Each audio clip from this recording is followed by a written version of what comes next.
agora sim, já estamos oficialmente gravando aqui, né?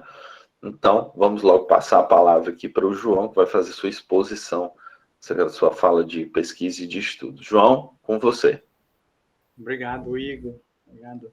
Boa tarde a todos e a todas. Eu me chamo João Ricardo Barros.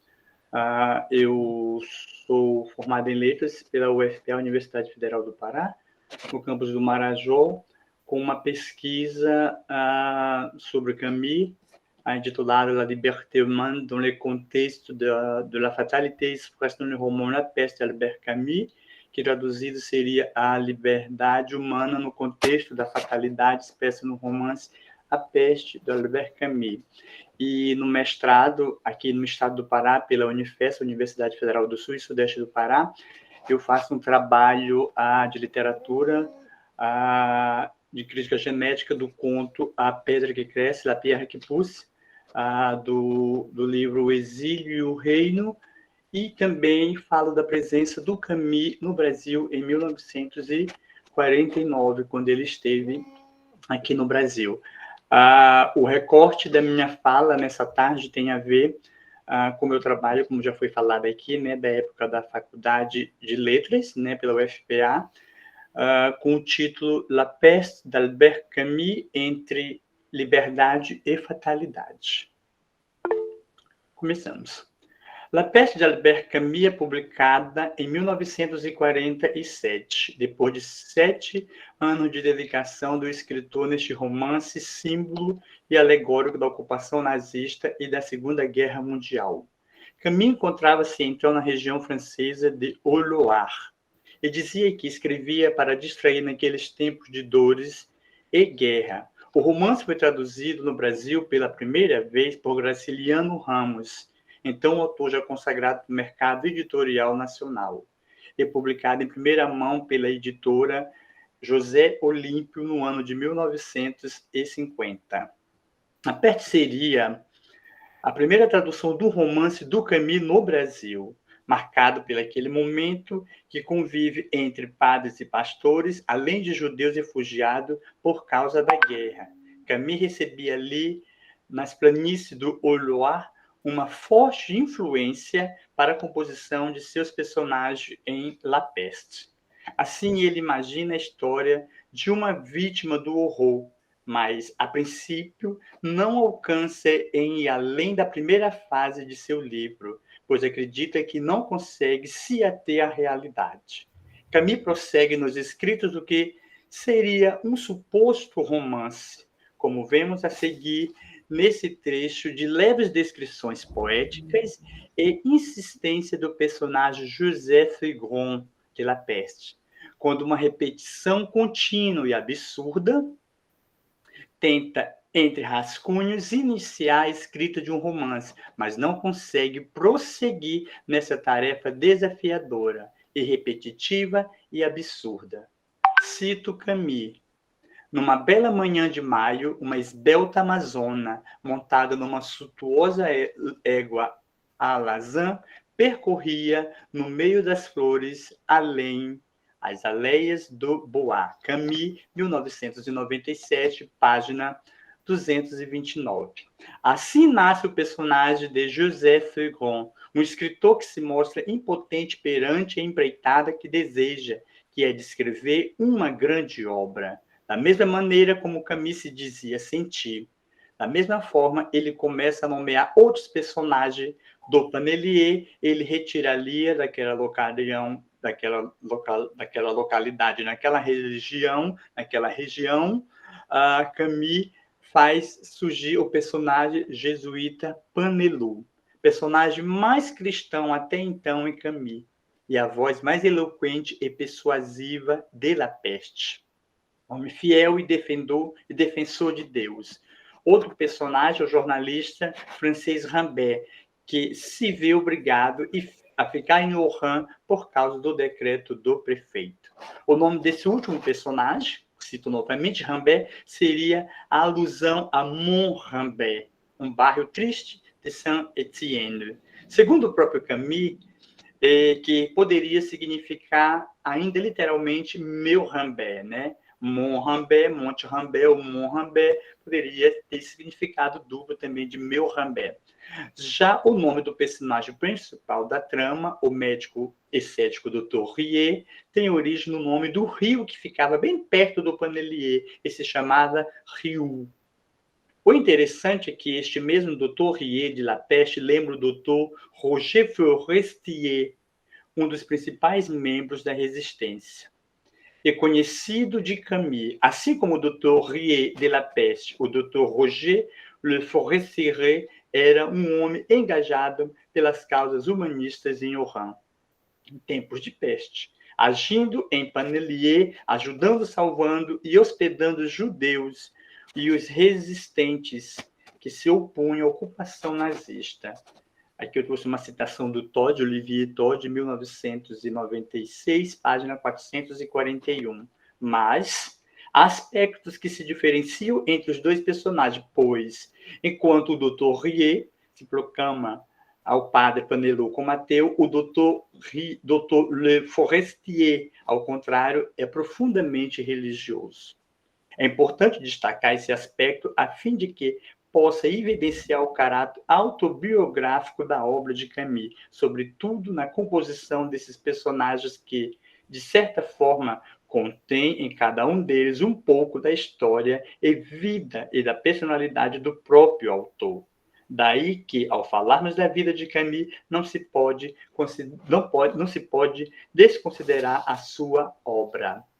A peste também pode ser compreendida como uma expressão de uma literatura tão marcante hoje como uma literatura que seria viral, que, por ser alegoria, por ser alegórica também, pode ser transcender questões relativas ao contexto histórico em que surgiu, ou de Segunda Guerra Mundial, e ser relida e atualizada como possível expressão de novas circunstâncias históricas, como da atual pandemia que nós estamos vivendo do Covid-19. Por essa definição, a peste situa-se como obra atemporal, universal, plurissignificativa, como um clássico. Segundo Bernard Lin, a peste pode ser lida a partir de três perspectivas distintas, ou como um romance de três faces. Na primeira perspectiva, como romance narrado em primeira pessoa, pode ser também ser classificada como uma crônica de resistência, consagrada à existência humana. A segunda perspectiva, segundo Alain da leitura, seria de um romance histórico, pois sabemos que a peste invoca o período da Segunda Guerra Mundial, e nós sabemos ali, né, pessoal, entre 1939 e 1945. E pode-se representar o modo fatalista, olha só, fatalista e organizado dos nazistas na Europa, pois traz inúmeras referências, ilusões e debates políticos e ideológicos daquela época em que fora escrita. E, por fim, né, nessa terceira comparação, o romance traz uma abordagem filosófica, olha só que interessante, sobre as condições humanas, como uma obra que se comporta um senso metafísico e moral, ao explorar a manifestação do mal no mundo, o sofrimento do homem, em particular o dos inocentes.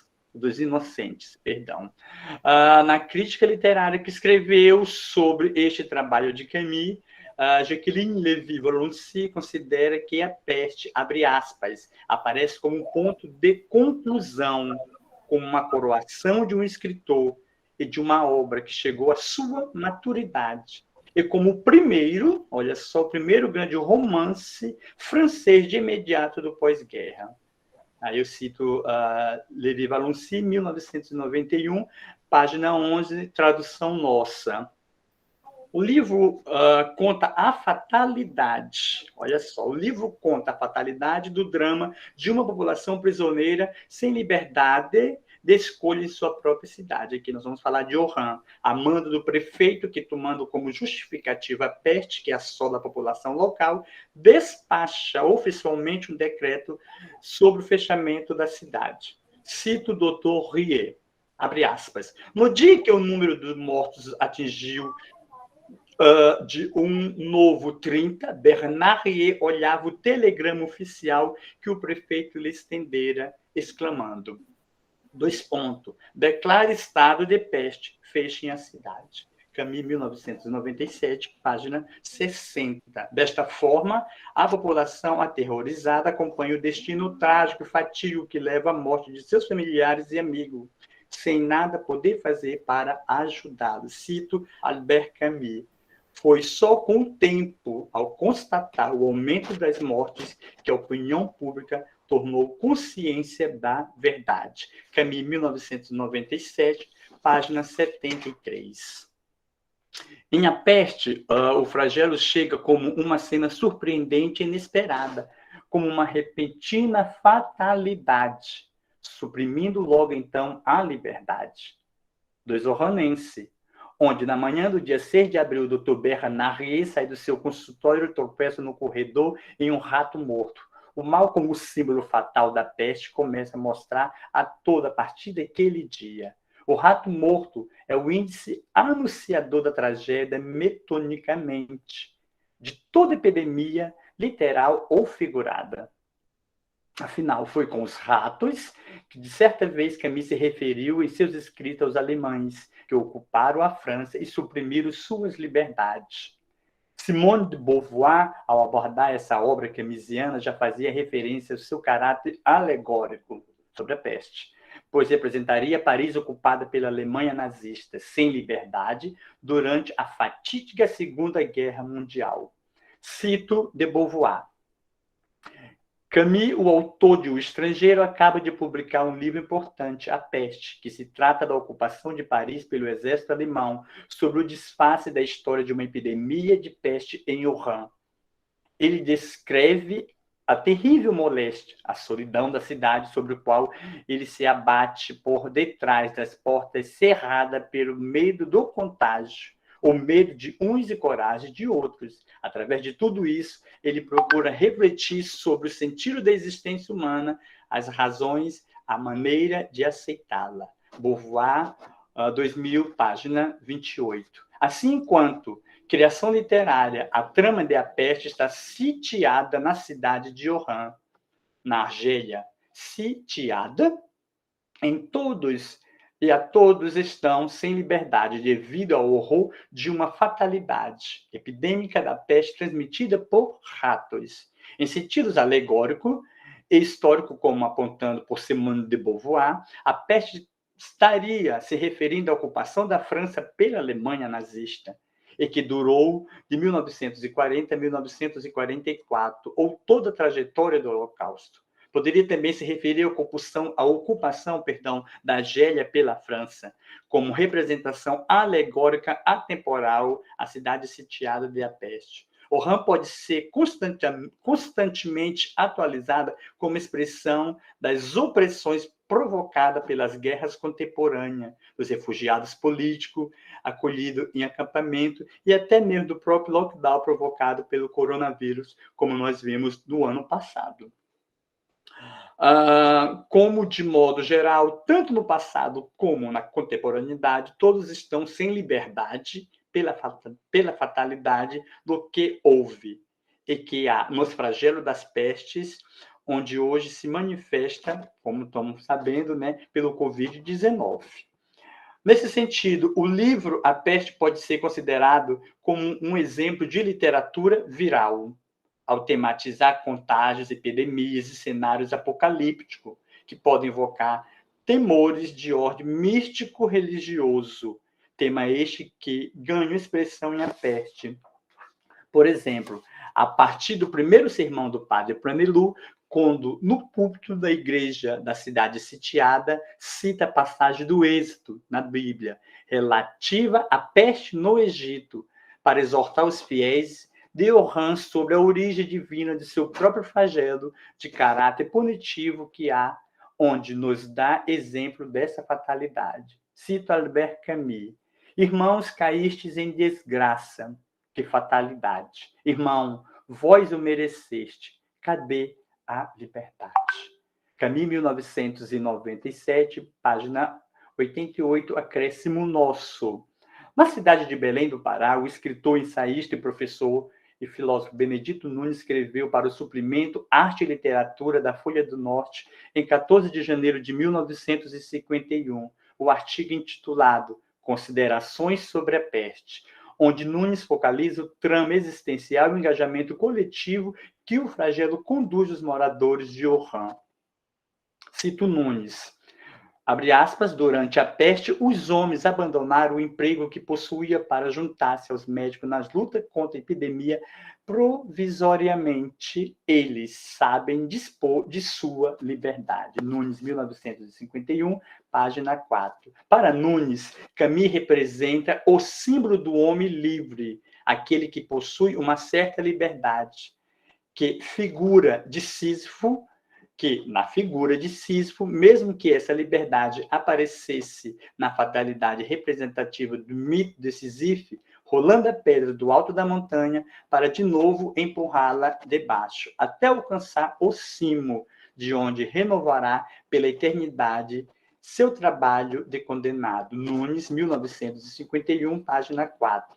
Ainda, Nunes considera que Camus se apega à realidade tangível que cerca a humanidade e a falta de liberdade em escolher seu destino absurdo nessa criação, mas para constatar que essa realidade está envolvida por outra que não pode compreender, como a fatalidade da invasão da pacata cidade de Wuhan pela peste.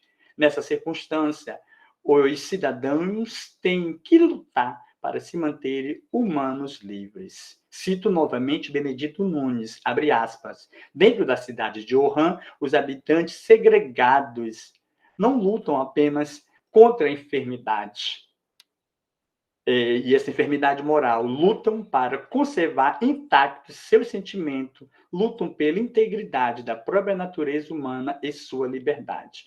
Nunes, 1951, página 4, acréscimo nosso.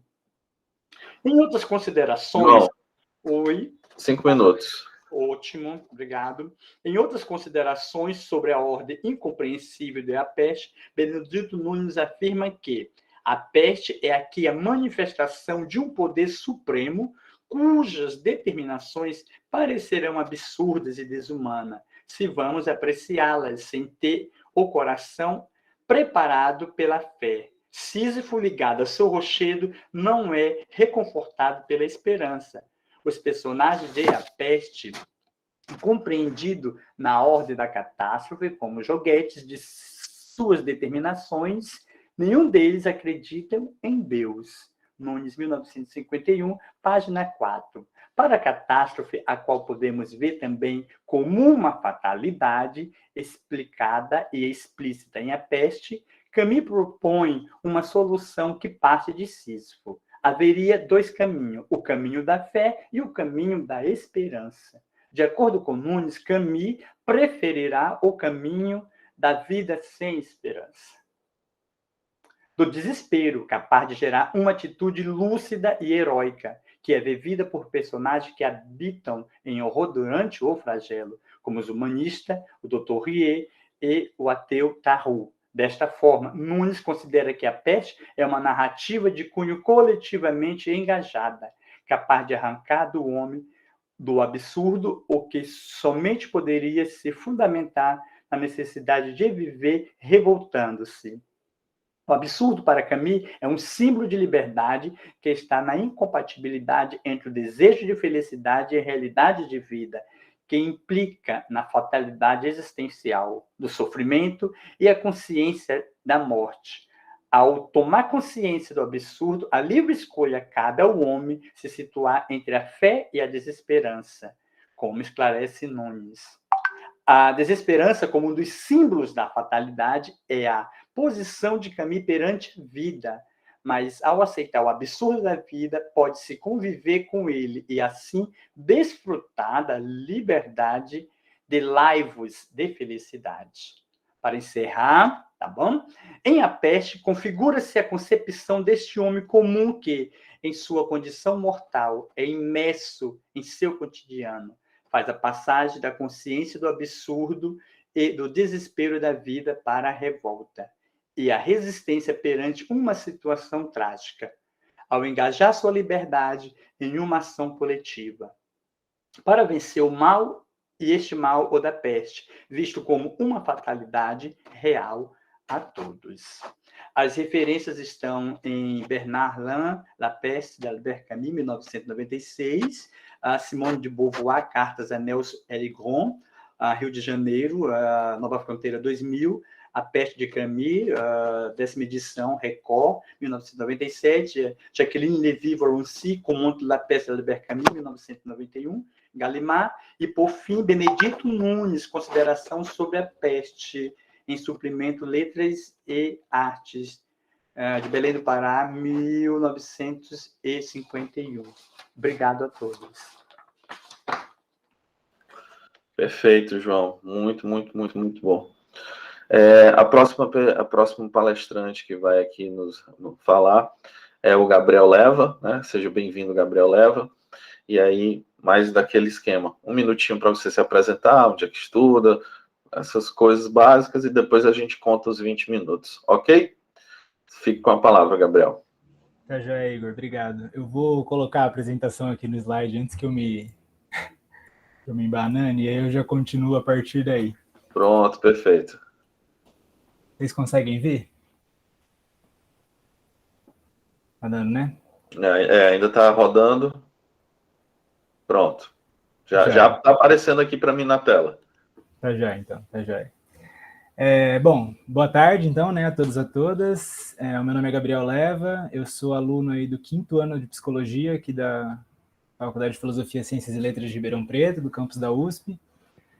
Tenho pesquisado Camus desde o meu 2º ano da graduação, caminhei pelo estrangeiro, que foi uma solicitação minha aí para o meu professor, orientador, né, na área de filosofia. Tentamos fazer uma leitura fenomenológica, que é a área dele, um caminho tortuoso e difícil. Acabamos mudando de ideia aí na hora de solicitar a bolsa pela 3ª vez já aí na literatura, e optamos por escolher a peste, né? A peste porque estabelecia uma comunicação direta com o que a gente estava vivendo, ainda está, né? Acho que a gente conseguiu ver isso na fala do João. E como eu sou da psicologia, né, acho que a minha leitura ficou um pouco mais nesse viés psicológico, principalmente abordando o tema do amor, dos laços entre os personagens, de como que eles se relacionam entre si, com a peste, né, com o mundo. E, enfim, esse é um trabalho que já foi a minha monografia, a defesa da minha monografia, e agora eu apresento para vocês também aqui como o último passo das minhas pesquisas, né. Vou tentar acelerar aqui um pouco na introdução, até porque o João acho que já deixou isso mais ou menos claro, né? Os camusianos estão cansados de saber das duas fases do Camus, o absurdo e a revolta, a peste sendo publicada em 47 e assumindo esse lugar aí de transição, né? Partindo desse mundo absurdo e individual para uma abordagem mais coletiva do Camus, e mais revoltada, né, que seria esse segundo passo, mas elas se comunicam intimamente nessas duas fases ao longo das obras todas. Acho que é importante deixar claro aí, né, que o Camus vai dizer nos primeiros cadernos que é uma obra pitoresca e descritiva, que vai gerar uma certa discussão até com Roland Barthes, depois em uma crítica, numa troca de cartas que eles têm, né, porque talvez tenha ficado descritiva demais, ou pitoresca demais, né, no caso, diante dos regimes totalitários e das lógicas que legitimam a morte, né? Aí uma coisa que eu acho importante destacar é essa passagem, né, do eu, no estrangeiro, o mito de Sísifo, ao nós, na peste, o homem revoltado, né? Agora, um sentimento de comunidade mais constante, mais latente nos romances do Camus, né? Ele abandonou aquela solidão do Sísifo, né? Agora é um povo de Sísifos. Acho que é importante falar um pouquinho da justificativa dos objetivos, porque eles caminham lado a lado aí com os resultados da pesquisa, né? O contexto literário da obra, Oran, uma cidade que pode ser qualquer uma, em um tempo que pode ser qualquer um, inclusive o nosso. Então a gente consegue ver, e qualquer um que for reler o romance, inclusive foi um dos romances mais vendidos na Europa aí no começo da pandemia de coronavírus. A gente consegue traçar vários paralelos, desde a nossa própria condição, do que a gente viveu, do que a gente pensou, do que a gente sentiu, e com o que ele está descrevendo ali na vida dos personagens, da cidade, do ritmo, dos dias. Então, acho que essa é uma justificativa mais do que justa, né? A possibilidade de investigar o sentido coletivo da luta contra a morte, né, exprimido pelo Camus. Acho que essa é um eixo moral aí que ele vai tentar manter desde o mito de Sísifo, né, uma morte suicida no começo, e agora uma morte mais legitimada, que a gente tem visto também acontecer aqui no país, por uma via um tanto quanto indireta, às vezes nem tanto. A possibilidade de investigar o absurdo e a revolta no caminho dos exilados, né, um espelho para a nossa própria condição. Acho que esse romance nos fornece uma série de ferramentas líricas para entender o que a gente está passando, entender o que a gente está vivendo. A busca pelo sentido da solidariedade humana que possibilite a luta comum contra os flagelos, né? Então, o que o Camus está querendo fazer brotar desse mar de morte, desse mar de peste, dessa secura, né? O que ele está tentando fazer surgir daí, que é para além da natureza, né? Da naturalidade dos flagelos. Sem deuses ou heróis, acho que isso é importante dizer, né? O Camus não se entrega à metafísica e a nenhum pensamento messiânico. E a naturalidade do flagelo e a necessidade de refletir sobre a contingência de seu enfrentamento, né? Aquela famosa frase ali do Tarot, onde ele vai dizer que o que é natural é o micróbio, né? O que a gente vai fazer com ele é que importa, porque as crianças vão continuar morrendo, as coisas vão continuar acontecendo, a gente está mais ou menos sempre empestado. A metodologia que eu usei é muito simples, né? Eu fiz uma análise das relações entre as personagens, tentando justamente ali encontrar aquela vida, naquelas expressões, a postura da revolta coletiva diante do flagelo. A obra, novamente, como uma alegoria para qualquer regime onde a morte e o assassinato sejam legitimados, né? Acho que ali ele está falando de uma questão da pena de morte, da guerra. O que a gente vê hoje é um pouco diferente, um pouco mais moderno, mas se mantém. As principais obras do Camus que eu utilizei foram O Estrangeiro e o Mito de Sísifo, para fazer essa primeira parte, né? esse balanço da primeira fase absurda, e depois os primeiros cadernos como um eixo, e é estruturante, acho que é a obra com a qual eu mais me comunico durante o texto, porque ali a gente vai vendo o que o Camus pensou antes, foi pensando durante, e como aquilo se desdobrou para depois, né, do lançamento do romance, da repercussão do romance, o que mudou das ideias iniciais. E o Homem Revoltado, naquela mesma lógica que o Sartre vai dizer nas situações 1, né, que se o estrangeiro é o sentimento, o mito é o conceito, acho que aqui a peste é o sentimento e o Homem Revoltado é a conceituação acerca da revolta, né? Alguns comentadores, o Roland Barthes, o Newton Silva e o André Maurois, né? O Barthes numa correspondência com o Camus, principalmente, acho que é uma correspondência muito rica, onde eles vão tratando dessa historicidade, do quão apegado a gente tem que ser aos fatos históricos para descrever. O Newton, justamente aí por causa da questão da revolta, que começa a fervilhar na obra, e o Maurois também traz algumas conclusões bastante interessantes da obra do Camus como um todo. Bom, acho que algumas coisas interessantes também para a gente começar é dizer que as figuras que estão aparecendo aí no romance já surgiram anteriormente, já estão lá no Estrangeiro, principalmente eu favoreço essa obra porque foi o que eu estudei antes, né? Então a mãe, a religião, o judiciário, o amor e a amizade, elas se repetem no romance, né? De um modo mais reconciliado, a gente está vendo um caminho um pouco mais reconciliado com a vida aqui. Então a mãe, que no Estrangeiro é o motor inicial da narrativa e que vai ser depois aí mais ou menos o que vai condenar o Meursault à morte, aqui é uma presença constante, né, que sobrevive ao flagelo, sobrevive à peste, silenciosa, distante, uma representação até dá para dizer, né, aí da mãe do próprio Camus, né, que ele mesmo disse que sempre também amou em silêncio, com essa certa distância. E as outras figuras também, né, o Panelot, que vai ter uma redenção, um arco de redenção aí, né, vai mudar um pouco o seu discurso, o judiciário ali com o juiz Otton e tudo mais. O amor e a amizade são os temas principais aí, né, do meu recorte. Se a gente for pensar no Rie, na separação com a esposa, no Rambert também, principalmente esse amor ainda mais primitivo, né, a gente vai chegar lá. Novamente essa transição do eu ao nós, então não é mais um Sísifo único carregando a pedra, mas um povo de Sísifos, né, que precisa lutar constantemente por uma doença que não tem explicação, que não tem causa aparente, que surge do nada, vai embora do nada, uma situação absurda, né. E aí, por fim, essa questão do exílio derradeiro, né? A permanente luta do Camus contra a morte. A gente vai ver no romance que a morte, ela suprime, né? E se sobressai a todas as formas de exílio, né? E de isolamento. Ela que define esse fim, né? Essa impossibilidade do reencontro. Acho que a gente passou por todas essas fases aqui na pandemia, né? Desde o isolamento físico até o isolamento do descarne, na hora que a gente já não sabia mais que se estava no momento presente, se estava só diante das telas e tudo mais, mas a gente sabe que no fim é a morte que finaliza as possibilidades. A razão absurda que se mantém no romance aí, né? E aí eu cito o mito de Sísifo para dizer que, né, extrai então do absurdo 3 consequências, são minha revolta, minha liberdade e minha paixão, para dizer que essa questão do amor no Camus é latente, né? Ela continua aí, ela pulsa ao longo de toda a sua obra.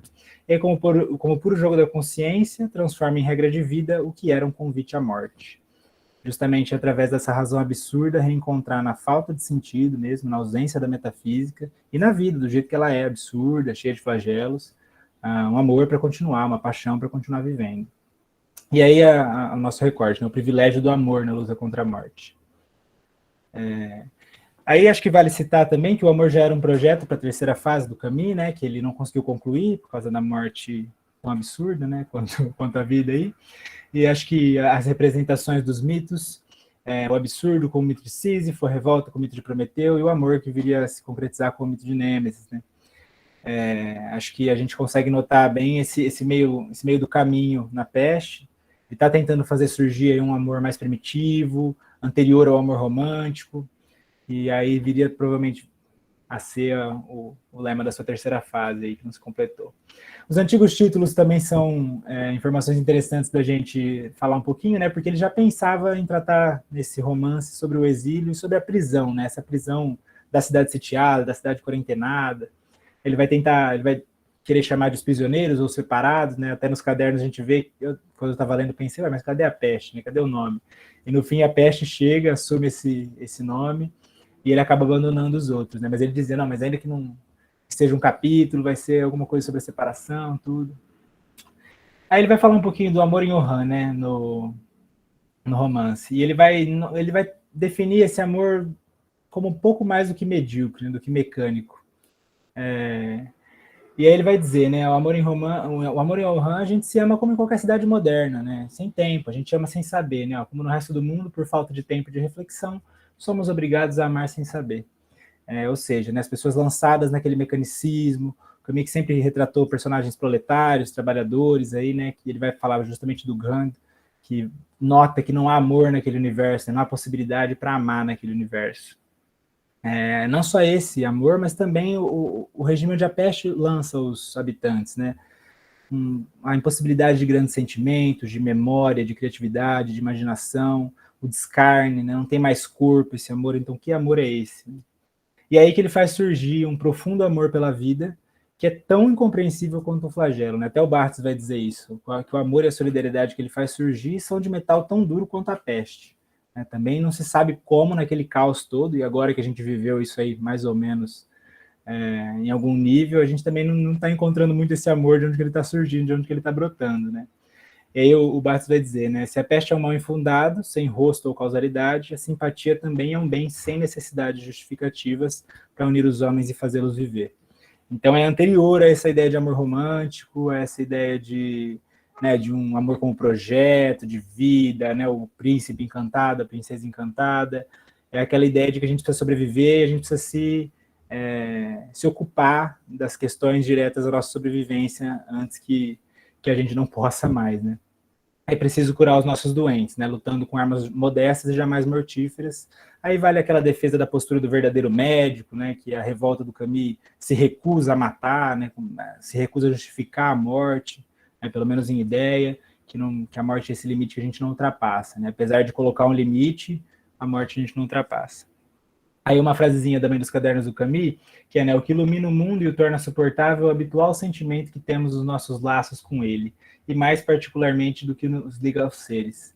Então é interessante, porque apesar daquela solidão inicial, do qual ele está falando no mito de Sísifo, no Estrangeiro, aquele amor com a Marie até do Meursault, né, que é esquisito, ele não sabe se quer casar com ela, não sabe se a ama, não consegue responder, e de alguma forma há um sentimento habitual, né, isso aí também pode se desdobrar na fase da revolta como aquela paixão pela unidade, que a gente se acredita ligado ao mundo, a gente se acredita ligado ao outro, né? A gente sente as coisas, a natureza ultrapassa esse divórcio de algum jeito, né? Algum contato aí entre o homem e o mundo. É importante também destacar que, apesar do meu recorte ser sobre amor, o que menos tem na peste são descrições românticas, né? Na verdade, o que ele faz é o contrário, ele vai dizer que o amor está sem corpo, o amor está sem memória, né? E para daí surgiu uma outra coisa, né? Esse outro amor, esse amor mais primitivo. Então, o Grande vai dizer, né? Não há lugar para paixão em tal universo, porque eles estavam todos privados de liberdade, porque o amor exige um pouco de futuro e para nós só havia instantes, né? Essa frase é incrível também, né? Porque eles estão vivendo a exigência do agora, né? Não tem tempo para projetar, para planejar, para sonhar, né? A gente tem que sobreviver. E aí, sem memória, sem esperança e sem imaginação, né? Ninguém mais tinha grandes sentimentos. O Camus vai dizendo, o Rie, né, vai dizendo que eles sentiam tudo em bloco, já não conseguiam mais discernir direito, que eles estavam descarnados, né, habituados ao desespero, que era ainda mais terrível do que o desespero em si, porque já estava encarnado naquele corpo, naqueles corpos vazios. Eu também favoreço um pouco essas duas personagens, né, o Rie e o Rambert, porque acho que o Rambert, mais do que o Rie até, ele vai representar o que é abandonar essa ideia do amor romântico em prol da necessidade do agora, né? Apesar de muito relutante, muito esperneante, aí ele, no fim, tem essa mudança, né, na própria história.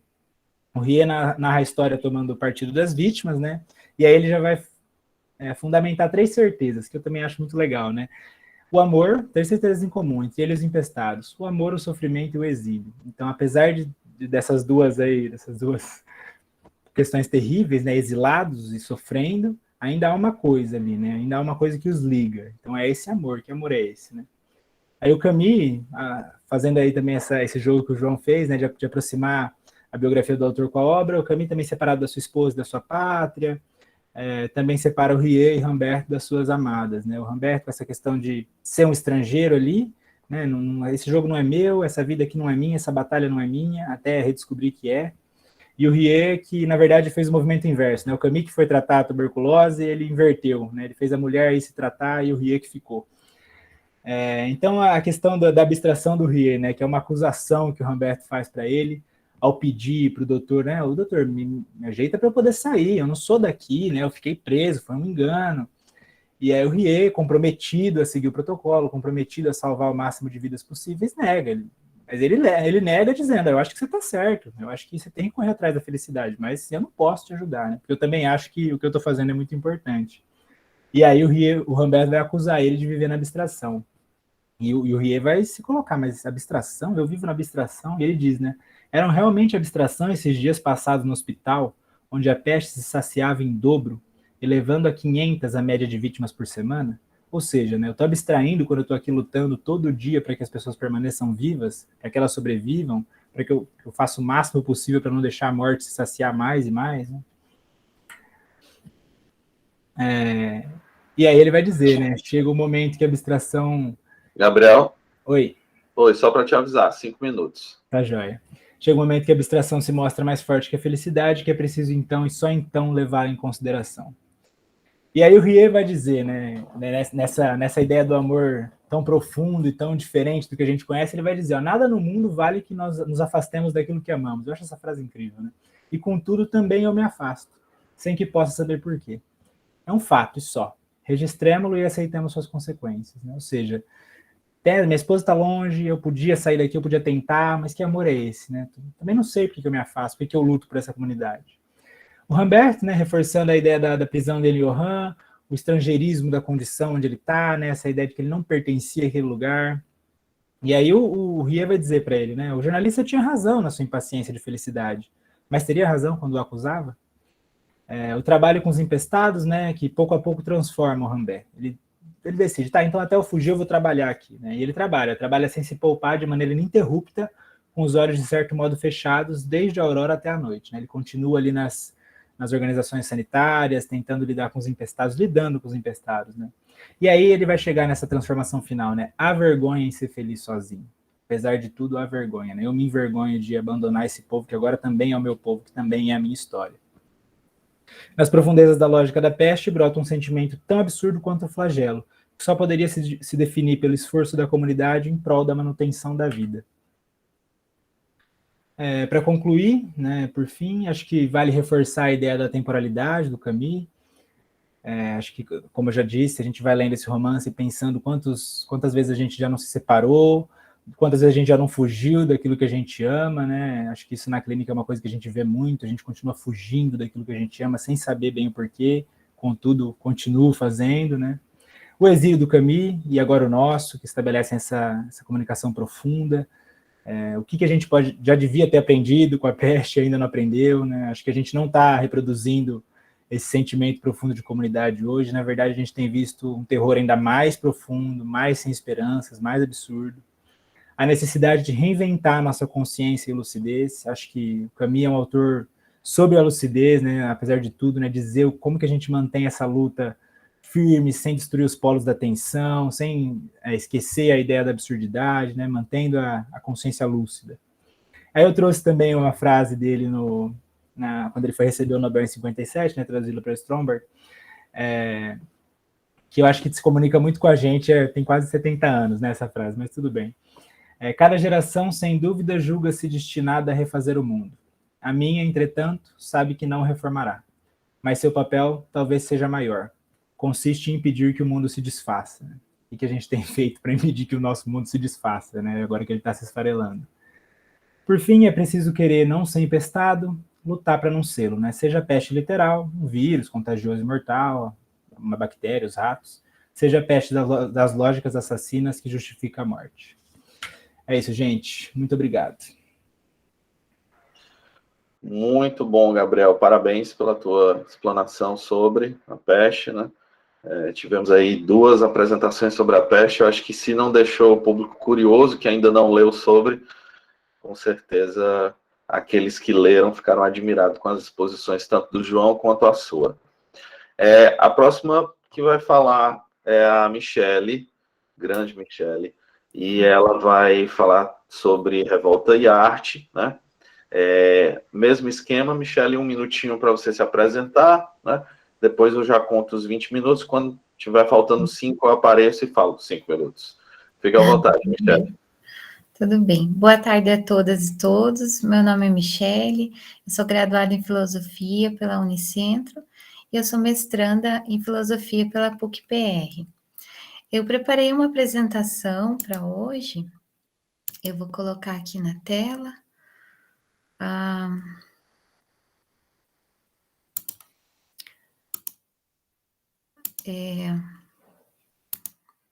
Vocês conseguem visualizar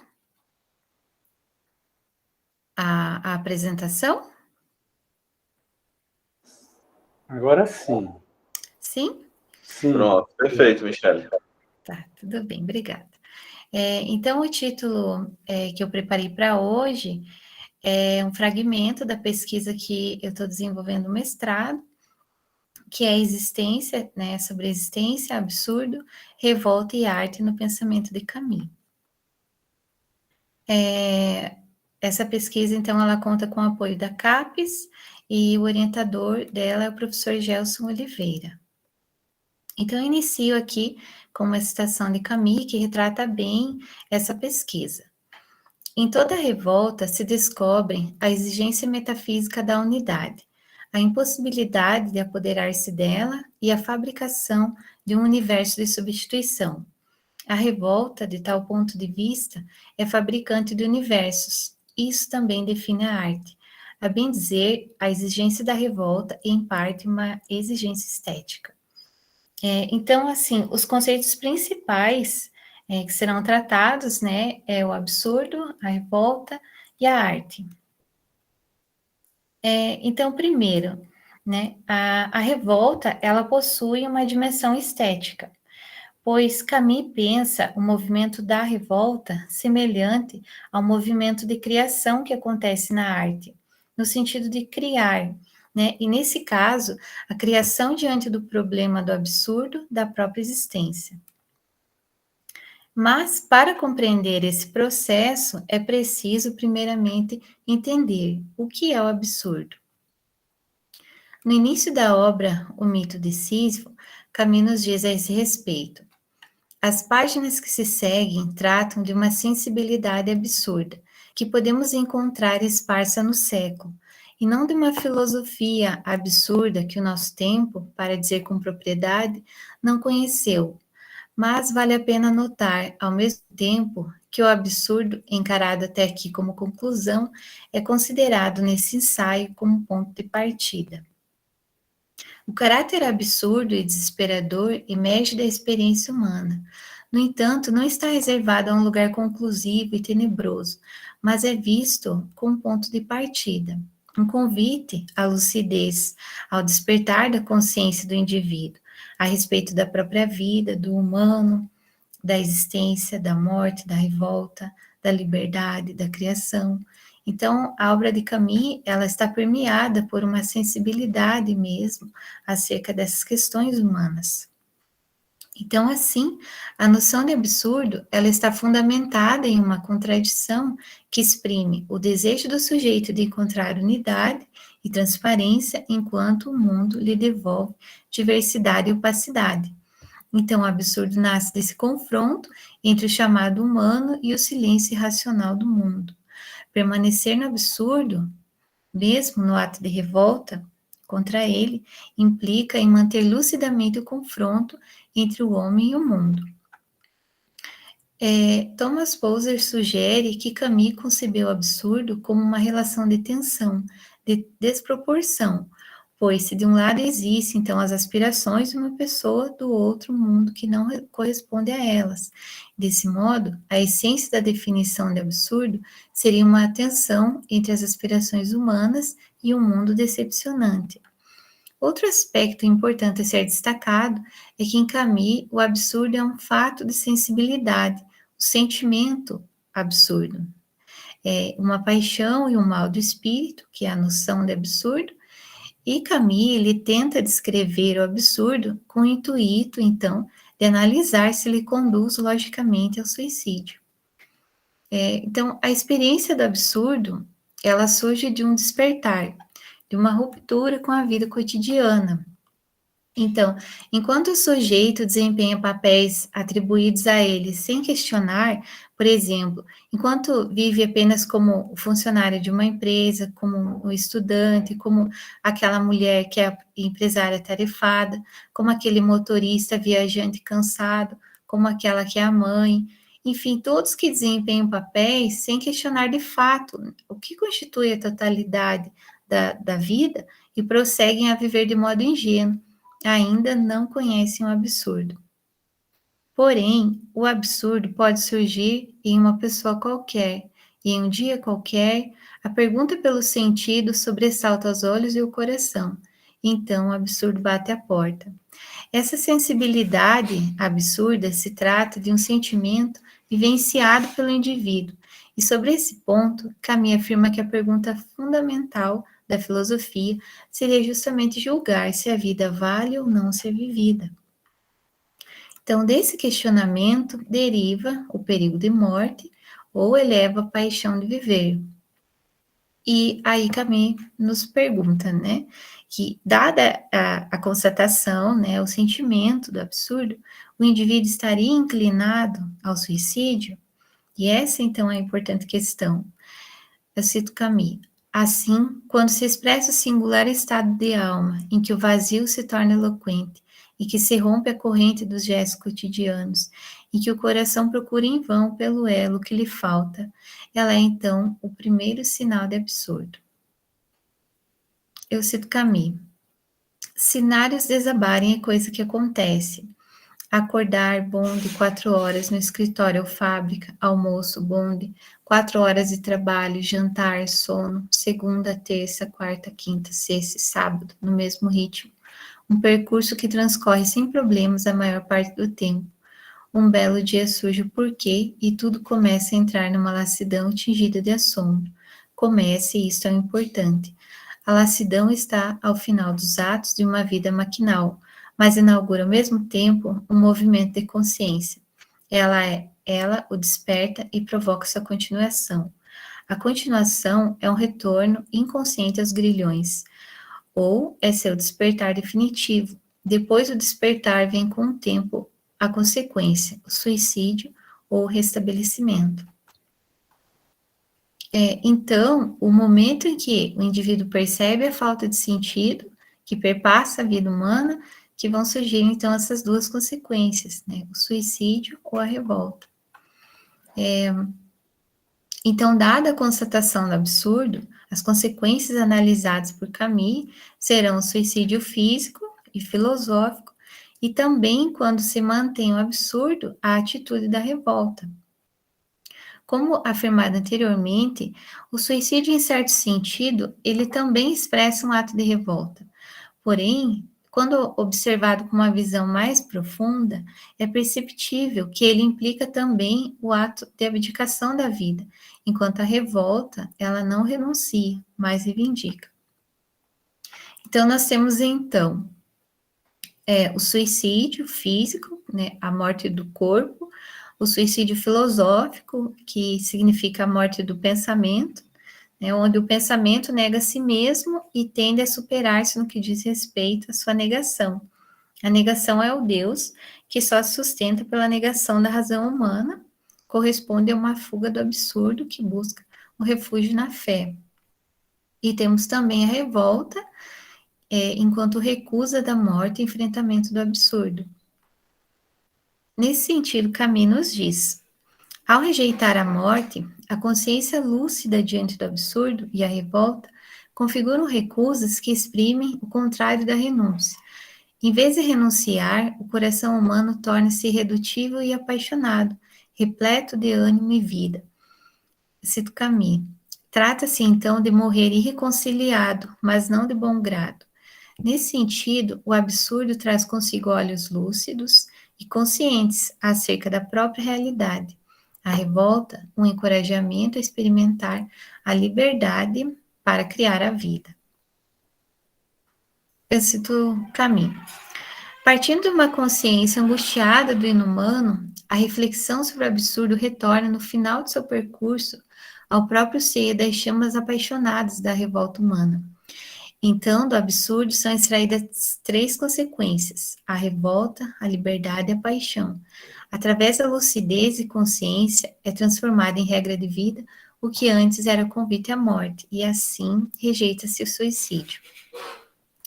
E embora esse não seja um percurso fácil, né, Camus afirma ser um trajeto necessário. Então ele nos diz, né, que vagar esses lugares desertos, né, vagar noites intensas, e aí no mito de Sísifo, onde ele fala sobre esse trecho, ele fala anteriormente um pouco também sobre o Nietzsche. Então o Camus afirma, nesse sentido, né, ser preciso regressar à noite, porém não de olhos fechados, mas de coração aberto ao desespero lúcido, capaz de desenhar objetos ao lume da inteligência e da recriação. E com isso, né, a gente entra numa segunda parte agora, né, depois de tratar sobre o absurdo, na revolta, né, e revolta e arte. Então, na obra O Homem Revoltado, né, após o Camus tratar sobre a revolta metafísica, a revolta histórica, ele fala sobre a revolta e arte. Na perspectiva de Camus, a revolta é fabricante de universos, e isso também define a arte, né? Então, a bem dizer, a exigência da revolta é, em parte, uma exigência estética. Por quê? O humano criador, ele refaz o mundo, conferindo à revolta o traço que lhe faltava, ou seja, a criação. Então, qualquer que seja a perspectiva escolhida por um artista, o princípio continua comum a todos os criadores, a estilização, que supõe ao mesmo tempo o real e a mente que dá ao real a sua forma.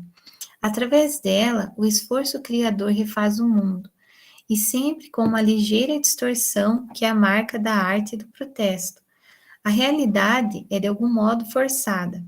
A criação e a fecundidade da revolta estão nessa distorção que representa o estilo e o tom de uma obra. A arte é uma exigência de impossível a qual se deu forma. Quando o grito mais dilacerante encontra a sua linguagem mais firme, a revolta satisfaz a sua verdadeira exigência, tirando dessa fidelidade a si mesma uma força de criação. Então, a revolta, né, ela constitui, assim, um movimento pelo qual a humanidade, ela se levanta contra a sua condição e busca melhorá-la, transformá-la, revolucioná-la, às vezes negá-la. Então, por que, no entanto, Camus se dá o trabalho de escrever mais de 300 páginas para listar todas as formas de revolta que a história humana conheceu, desde Prometeu até os dias atuais, incluindo Espartacus, a Revolução Francesa e Nietzsche? Primeiro, porque ele vê na capacidade de revolta a própria definição do homem, a mais pura manifestação da sua dignidade. Por meio da revolta, o homem reivindica o poder de transformar o universo em que nasceu. Então, e nesse contexto de criação, né, nesses espaços fechados, como um universo criado, o indivíduo, enfim, pode reinar e conhecer. Nesse sentido, também ocorre o movimento das artes. O artista, como criador, ele refaz o mundo, e da desordem natural pode encontrar uma unidade, da argila ou da pedra repleta de relevos irregulares e disformes, esculpir a mais bela escultura, da multiplicidade de tons harmônicos ou distoantes, escolher pintar a beleza. Nesse sentido, Camus nos diz: as sinfonias da natureza não conhecem pauta, o mundo nunca fica calado, o seu próprio silêncio repete eternamente as mesmas notas, segundo vibrações que nos escapam. Quanto às que percebemos, elas nos trazem sons, raramente um acorde, nunca uma melodia. No entanto, existe a música, na qual as sinfonias são acabadas, na qual a melodia dá sua forma a sons que em si mesmos não a têm, na qual uma disposição privilegiada das notas extrai, finalmente, da desordem natural uma unidade satisfatória para o espírito e para o coração. Então, esse ato de dar forma é como esculpir em argila, né? Essa é uma expressão que o Camus usa, esculpir em argila. E podemos pensar esse esculpir em argila na visão do artista e também no sentido do indivíduo orquestrando suas escolhas. Então, ele pensa quando ele fala sobre essa visão do artista, onde ele pensa também, sobretudo, sobre o escritor, mas ele também quer pensar no papel que o próprio indivíduo ele assume diante da própria vida, como esse esculpir em argila. Eu cito Camus: a arte é o único produto ordenado que nossa raça desordenada foi capaz de engendrar. É o grito de 1000 sentinelas, o eco de 1000 labirintos, é o farol que não se pode encobrir, é o melhor testemunho que podemos dar acerca da nossa dignidade. Então, desse modo, né, a arte, assim como a revolta, ela não é motivo de resignação, mas se apresenta como um pêndulo no sentido de contemplação, movimento e criação. Ao artista, o humano criador de universos, ela proporciona um horizonte de felicidade, visto que criar é também dar formas ao destino. Como nos lembra Camus, todos os grandes reformadores tentam construir na história o que Shakespeare, Cervantes, Tolstói souberam criar, um mundo sempre pronto a satisfazer a fome de liberdade e dignidade que existe no coração de cada homem. Sem dúvida, a beleza não faz revoluções, mas chega um dia em que as revoluções têm necessidade dela. Sua regra, que contesta o real, ao mesmo tempo que lhe confere sua unidade, é também a da revolta. Então, eu finalizo aqui com um fragmento presente nos discursos da Suécia, que é uma conferência proferida na Universidade de Uppsala, na Suécia, em 1957, durante a cerimônia em que ele recebeu o Prêmio Nobel de Literatura. Então, no seu discurso, o Camus reflete sobre o papel do artista, sobretudo do escritor, que por meio da palavra pode disseminar e convidar outros, né, ao engajamento frente às questões políticas, a lutar contra a opressão e a promover a liberdade. Então, cito Camus. Cada geração é, sem dúvida, cresce fadada a refazer o mundo. A minha, entretanto, sabe que ela não o refará, mas sua tarefa seja talvez maior. Ela consiste em impedir que o mundo se desfaça.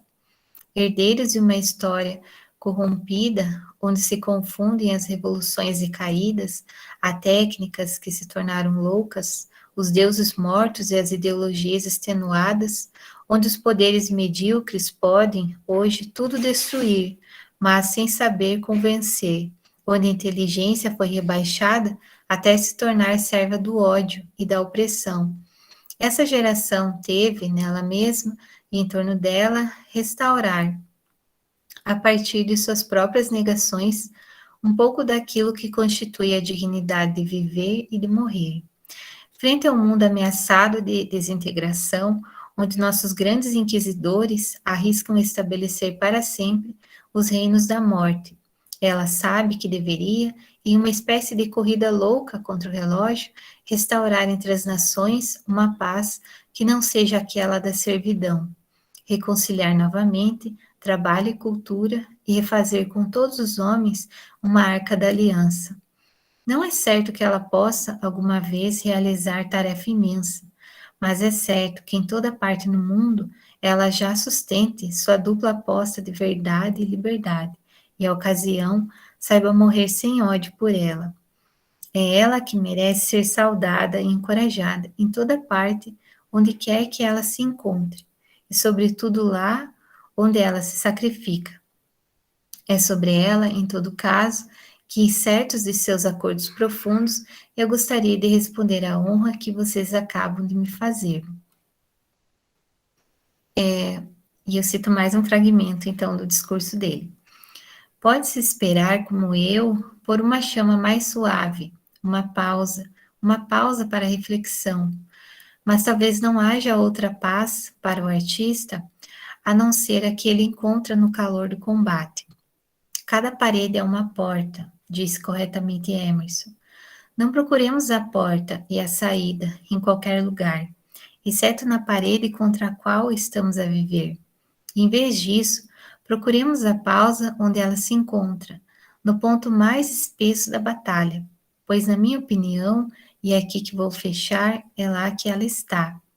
Grandes ideias, tem sido dito, vêm ao mundo tão suavemente como as pombas. Talvez, então, se ouvirmos com atenção, ouviremos no meio do alvoroço dos impérios e das nações uma leve agitação das asas, o agitar suave da vida e da esperança.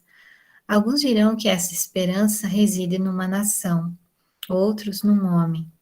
Creio antes que é despertada, reanimada, alimentada por milhões de indivíduos solitários, cujos atos e obras todos os dias negam as fronteiras e as implicações mais cruéis da história. Como resultado, resplandece fugazmente a verdade sempre ameaçada que cada homem, sobre o fundamento dos seus próprios sofrimentos e alegrias, constrói para todos. Então, aqui eu trago algumas referências. E dada, então, a exposição,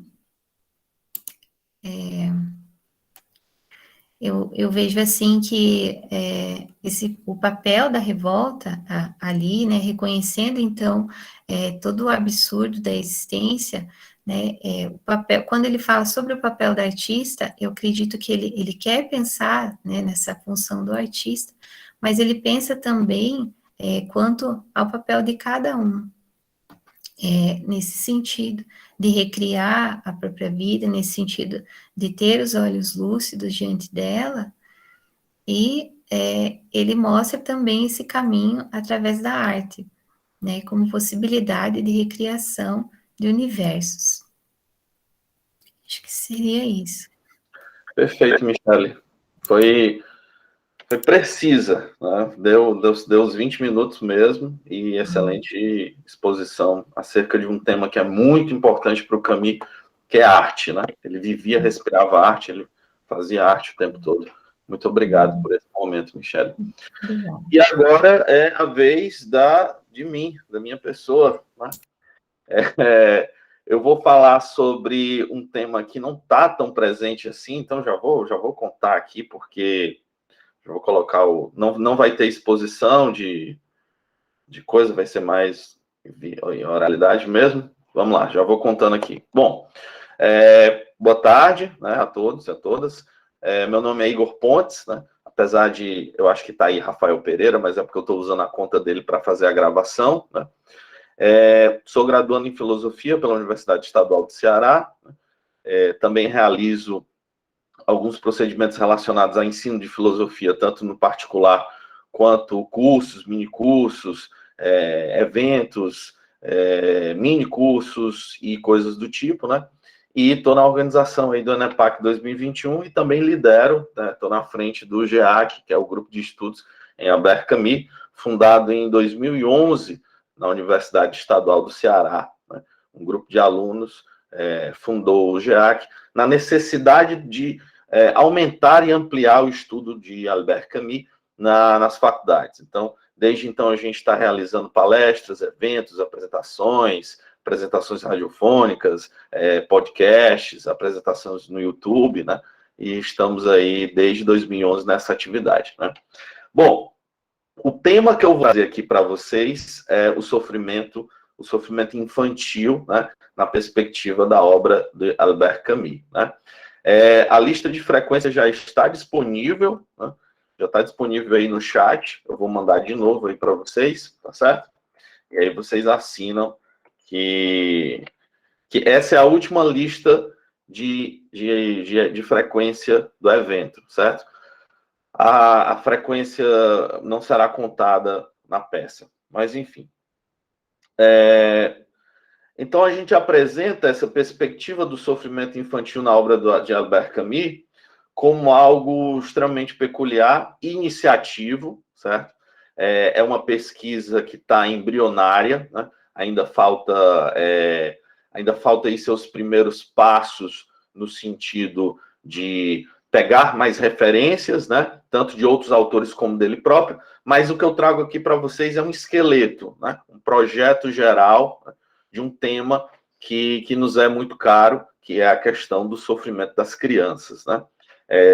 Quem não pensou nas crianças quando nós observamos, por exemplo, a situação que nós vivemos do Covid, quando muitas delas estão sem pai e sem mãe, né? Não tem como sobreviver, não tem como se sustentar, né?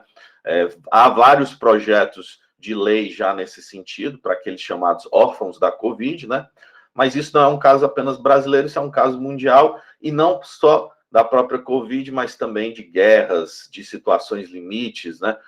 Como não lembrar da situação da guerra na Síria, recentemente a situação no Afeganistão, né? E por aí vai. Então, a gente inicia trazendo dois exemplos que nós podemos aqui relatar logo de cara, onde nós encontramos a questão do sofrimento infantil presente na própria obra do autor, de Albert Camus, né? Em primeiro momento, claro, vai ser familiar essa fala, tanto para o João quanto para o Gabriel, no que concerne a criança na peste, né? Como a gente observa o sofrimento infantil na peste. Ora, não há exemplo melhor para eu utilizar, pegar aqui, do que propriamente o exemplo do Camus, que está presente lá na obra, né? Em determinado momento da narrativa de A Peste, depois de ver muitas pessoas mortas e sofrendo, o Dr. Bernardier observa pela primeira vez uma criança sofrendo, né? E isso para ele será completamente marcante, porque se alguém teve alguma oportunidade de ver uma criança sofrendo por quer que seja, sabe o quanto isso é doloroso, né? O quanto é difícil e complicado, né? E então, eu pego só partes de trecho aqui dentro da obra, né? Que é justamente quando o Camus faz a narrativa dessa parte brilhantemente. O médico apertava com força a barra do leito onde a criança gemia. Não tirava os olhos do pequeno doente, que se enrijeceu bruscamente e com os dentes de novo cerrados, se encolheu um pouco ao nível da cintura, né? A gente tem esse primeiro momento, a parte em que o Camus fala do sofrimento da criança, né? De maneira descritiva, né? E aí retoma. tinha visto morrer crianças, né? Bernard-Rier, naquele momento, já tinha visto crianças morrendo por conta da peste, já que o terror, há meses, não escolhia, mas nunca tinha acompanhado o sofrimento minuto a minuto, como faziam nessa manhã. E, naturalmente, a dor infligida a esses inocentes nunca deixara de lhe parecer o que era na verdade, isto é, um escândalo, né? Esse trecho é definitivamente o primeiro ponto em que o Camus traça na narrativa, uma coisa que nós vamos observar, inclusive em alguns outros escritores nesse sentido, que é o sofrimento da criança como mal absoluto, algo que Fyodor Dostoiévski já vai nos denunciar alguns tantos anos antes, né? Ontem, inclusive, foi 200 anos dele. Parabéns, Dostoiévski, onde quer que você esteja.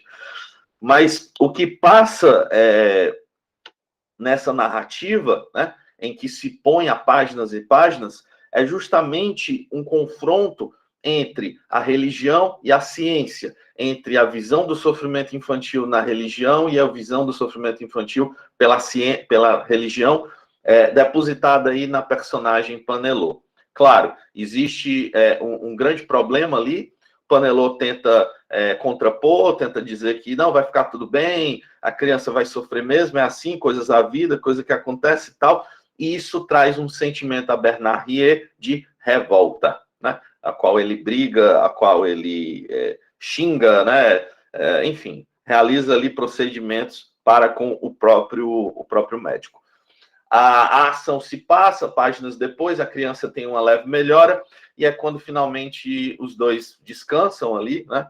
E o Bernard-Rier está sentado num banco e diz, descansando, né? Rier, volta-se. Pronto. Panelot fala: por que me falou com tanta raiva? Disse uma voz atrás dele. Também para mim o espetáculo é insuportável, né? Isso Panelot, na figura ali do médico. Rier voltou-se para Panelot. É verdade, disse. Desculpe-me, mas o cansaço é uma loucura. E há horas nessa cidade em que nada sinto senão a minha revolta. Panelot afirma. Compreendo, murmurou Panelot. Isso é revoltante, pois ultrapassa a nossa compreensão. Mas talvez devamos amar o que não conseguimos compreender. Claro, isso é uma visão clássica da religião, dos eclesiásticos e por aí vai. Rier endireitou-se bruscamente, olhava para Panelot com toda a força e com toda a paixão de que era capaz e balançava a cabeça. Não, padre, disse ele, tenho outra ideia a respeito do amor e vou recusar, até a morte, amar essa criação em que as crianças são torturadas. A gente já passa aqui definitivamente da peste para um livro chamado Orientações Filosóficas de um filósofo chamado Marcel Conchet, que justamente na sua primeiro capítulo nos trará como tema o sofrimento das crianças como mal absoluto, né? São páginas vastas e vastas nesse sentido, em que ele relata, segundo Dostoiévski, toda teodiceia deve ser julgada pela capacidade de fornecer a justificativa do sofrimento das crianças. Mas não seriam eles injustificáveis por natureza? Quer dizer, que mundo é esse que nós observamos em que crianças, dadas como seres inocentes, sem pecados, sofrem, né, à margem de qualquer coisa, seja da própria natureza, da história, ou seja através de nós mesmos. Afinal de contas, nós somos capazes de realizar as maiores atrocidades possíveis a um ser humano tão inocente, né? E basta ler um jornal ou acessar a internet para nós termos a prova disso diariamente, né? No Marcel Conchet, né, ele vai falar, mas consideremos a criança, nesse caso, a dor atinge em cheio. Ele está fazendo justamente a relação do sofrimento do adulto perante o sofrimento infantil. Como os dois atingem níveis completamente diferentes. Se o adulto pode se utilizar de coisas como a resiliência, a psicologia, a resistência, a própria filosofia, ou em última análise, a religião ou até mesmo a esperança, a criança já não pode fazê-lo porque não tem a devida consciência acerca disso. A criança, né, e aí os registros que nós temos oficialmente são de crianças de 7 a 15 anos, né, há registros até de crianças mais novas, né, a partir da história, e isso é algo que será desdobrado na pesquisa, né. Trata-se, claro, de ver a figura da criança como um ser infantil, né, como ser que não pode realizar certas buscadas de consciência, tomadas cognoscíveis, né, ao ponto de se questionar sobre por que ou não a vida deve ser vivida, que é o tema principal de Albert Camus, no Miticismo, né, responder à pergunta fundamental da filosofia, se a vida vale ou não a pena ser vivida. Pode uma criança, na sua complexidade, na sua simplicidade, responder essa pergunta? Se para nós já é tão complicada, né? Marcel Conché falará, por exemplo, da questão da fragilidade, da questão de que a criança necessita de cuidado, de amparo, né? O sofrimento infantil ele não é propriamente conhecido, né? Não sabe como se faz, né? E aí eu finalizo essa parte do sofrimento das crianças como mal absoluto, quando na segunda parte do texto ele fala da questão de Santo Agostinho, há uma carta que ele escreve a São Jerônimo, que ele diz, quando se chega às penas das crianças, escreve a São Jerônimo, fico num grande embaraço e não sei o que responder, né? Não são elas depuradas pelas enfermidades, dilaceradas pelas dores, torturadas pela fome, pela sede, fragilizadas nos seus membros privados, do uso dos sentidos, atormentadas pelos espíritos imundos, né? Deus é bom, Deus é justo, Deus é onipotente, não podemos duvidar disso sem que estejamos loucos. Mas que nos diga por que justo motivo as crianças são condenadas a sofrer tantos males. Essa é a carta que Santo Agostinho escreve a São Jerônimo, e que nunca vai obter resposta, porque São Jerônimo nunca o respondeu. Diante dessa situação, nós retomamos para os Justos, né? Os Justos é uma peça do Camus, e em determinado momento da trama dos Justos, a bomba que deveria servir para matar o Kaiser, o Cisar, o membro representativo de autoridade presente ali, não é acionada. Dito por qual motivo, né? Essa bomba não é acionada, o Stepan, nos Justos, fala, havia crianças na carruagem do Grand-Duque. A Nenkov fala, crianças? E Stepan, sim, o sobrinho e a sobrinha do Grand-Duque, né? A Nenkov, o Orlov disse-me que o Grand-Duque estaria sozinho. Na questão do terrorismo aí, e isso é um tema muito recorrente, atualíssimo, né? Aonde configura-se estas crianças dentro do campo de batalha. Se nós observarmos, por exemplo, a guerra do Iraque, a guerra do Afeganistão e todas as revoluções e coisas do tipo, onde estão propriamente a figura da criança ali presente? Ontem, na fala da professora Eliana, ela disse em determinado momento que o filho do dirigente um dia se tornaria dirigente. Para Sartre, isso é possível. O assassinato é plenamente possível nesse momento. Afinal de contas, o que é isso, senão um exemplo clássico do que aconteceu na Revolução Russa, quando os filhos do Czar, né, Nicolau II, foram mortos, né? Para Camus é completamente diferente. Para Camus, um reino, uma revolução, uma terra que se funda sobre o sangue, inclusive de crianças, né, não merece ser vivida, não merece ser apoiada. Esse será, consequentemente, o rompimento mais grave do pensamento sartriano com o pensamento camusiano, que será muito bem exemplificado em Os Justos, né? Em que momento Kalianiev, de cabeça perdida, né?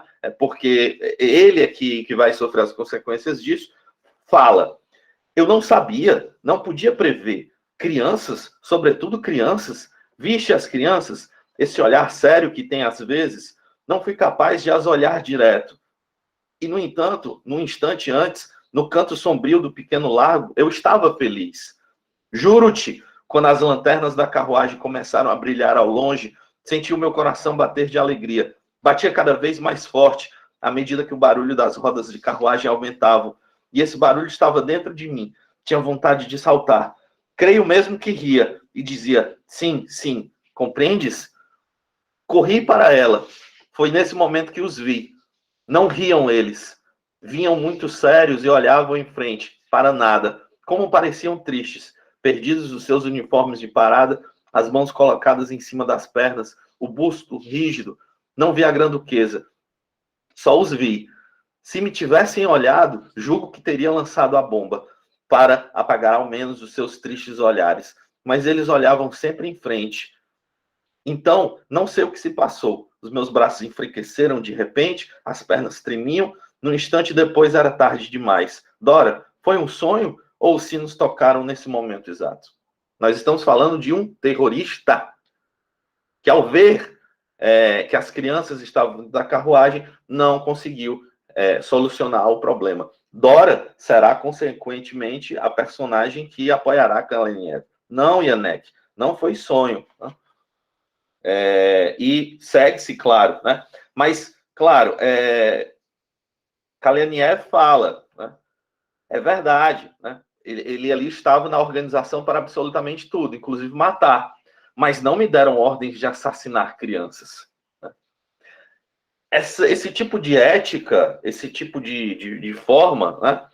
Hoje em dia, inclusive, está até um pouco deixado de lado, afinal de contas, acredito eu que muitos terroristas já tiveram, por muito menos, a capacidade de matar crianças nos últimos anos. Mas é claro, nós estamos falando aqui de sofrimento, e aí eu perverto um pouco do que é mostrado no mito de Sísifo, ao passo em que Camus nos dirá, só existe um problema filosófico realmente sério, o suicídio. Julgar se a vida vale ou não a pena ser vivida é responder a pergunta fundamental da filosofia.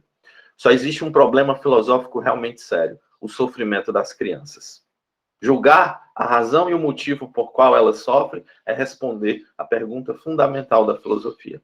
Claro, essa perversão aqui é possível, afinal de contas, tenho essa intimidade com o mesmo já tem alguns anos, né? Então, me é possível esse tipo de coisa. Mas, em última análise, como nós podemos viver em uma sociedade em que uma criança de 7 anos diz que quer se matar? Como nós conseguimos viver numa sociedade em que o absurdo chega nessa perspectiva infantil de uma maneira tão cruel e tão pesada, em que pais são retirados, não somente por conta da Covid, mas também por conta da violência que os enfrentam, né? Ou, em última análise, também pela própria questão do absurdo, afinal de contas, sabemos que o absurdo pode iluminar o rosto de qualquer homem em qualquer lugar. Né? Então, diante dessas frações, né, Camus será bastante pontual na questão do sofrimento das crianças, com algumas pinceladas em alguns momentos, em alguns instantes. Aqui, claro, me vem de primeira o relato que ele faz no Cartas a um Amigo Alemão, em que um jovem de 13 anos está sendo levado para a morte perante seus outros companheiros franceses, e um padre alemão diz, calma, daqui a pouco você estará junto do pai, né? E a criança, sem entender absolutamente isso, sente-se medo e não compreende essa noção, né, tão cruel e tão absurda que a própria religião católica pode fundar, né, diante dessa resposta para a morte de uma criança. Essa criança vai conseguir escapar dentro do avião, né, dentro do comboio que eles ali estão, mas depois ela será morta com um tiro na cabeça. De fato, os registros que nós temos não é uma abordagem tão precisa, né, que o Camus exemplifica. No Homem Revoltado nós temos outras questões relacionadas a esse sentido, claro, né, mas existia uma possibilidade de retorno ao tema da infância, né, pós 1959. Existia essa possibilidade. Coisa que não foi possível devido à morte do próprio autor, né? Mas que pelos fragmentos e pelas coisas que nós temos, e juntando com outros autores, né, como Michel Cochet, autores da sociologia, afinal de contas nós precisamos ver e registrar a questão da quantidade de mortes de crianças e coisas do tipo, suicídio, né, e por aí vai. A título de curiosidade, entre os anos de 2003, salvo engano, 2003 até 2013, houve um aumento considerável da questão do suicídio infantil, né, aqui no Brasil. Então, a gente, claro, analisa e verifica essas possibilidades do sofrimento infantil dentro da obra do Camus, né, e, posteriormente, tratando aí outros autores dialogando sobre esse tema. Alguns atuais, outros nem tanto, né? Salvo engano, isso é um projeto, né? o tema do sofrimento infantil é um projeto para mim que ainda vai ser posterior, né? É algo que eu ainda estou trabalhando, tá a curtos prazos, a curtos passos nesse sentido, mas acho extremamente interessante para que nós saibamos duas coisas principais, né? Sim, Tiliane, exatamente, além dos assassinatos, né? Emboca claramente isso dos assassinatos, crianças sendo assassinadas à torta e à direito, inclusive por erros de membros do Estado, leia-se aqui policiais em atividades isso, principalmente pelo Estado. Exatamente, Tili. Quantas crianças morreram de bala, né, com tiro, né, ou sumiram, desapareceram nesses últimos anos, né? E isso é uma coisa que dentro da pesquisa vai ser tratado, claro, né, mas ainda está em período embrionário. Agradeço demais a vocês por escutarem esses 20 minutos, né? E agora vamos para as perguntas, questionamentos, coisas do tipo relacionado. O chat está aberto para isso e vocês podem falar também, abrir o microfone, tá certo? Muito obrigado, pessoal.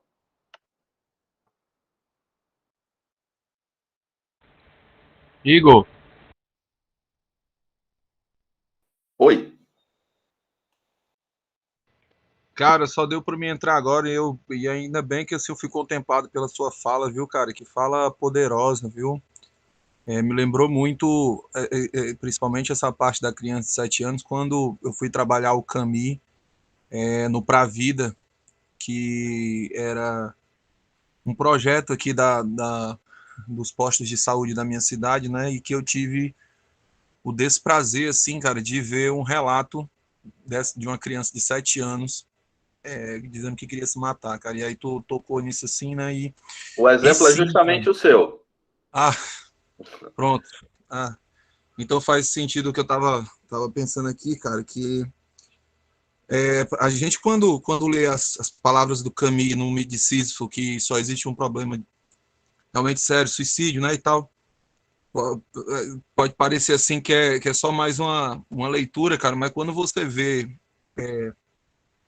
uma criança, cara, que você, tão jovem tudo e fala tal coisa, cara, dá um nó na garganta, dá uma angústia assim profunda de você ver, dá uma coisa de desencaixe do meio familiar onde aquela criança vive, né, com ele, né, você já nota que apesar de tão novinho, mas consegue assim analisar coisas, perceber coisas dentro da realidade dele que já fazem com que ele aponte para um tipo de ação como essa, sabe? É incrível que muitas vezes a gente acaba identificando que assim, né, aquilo que vendem para nós, que o jovem que é confuso, o jovem que tem os seus problemas, o jovem que é inconsequente e tal, mas é incrível que o que vendem para nós nesse cotidiano caótico que nós vivemos é o contrário disso, né? Muitas vezes, e aí eu também falo isso como professor de ensino médio, por ter visto muitas coisas aqui no projeto Diretor de Turma, por sinal, que é um projeto que a gente, bem dizer, adentra a família também, né?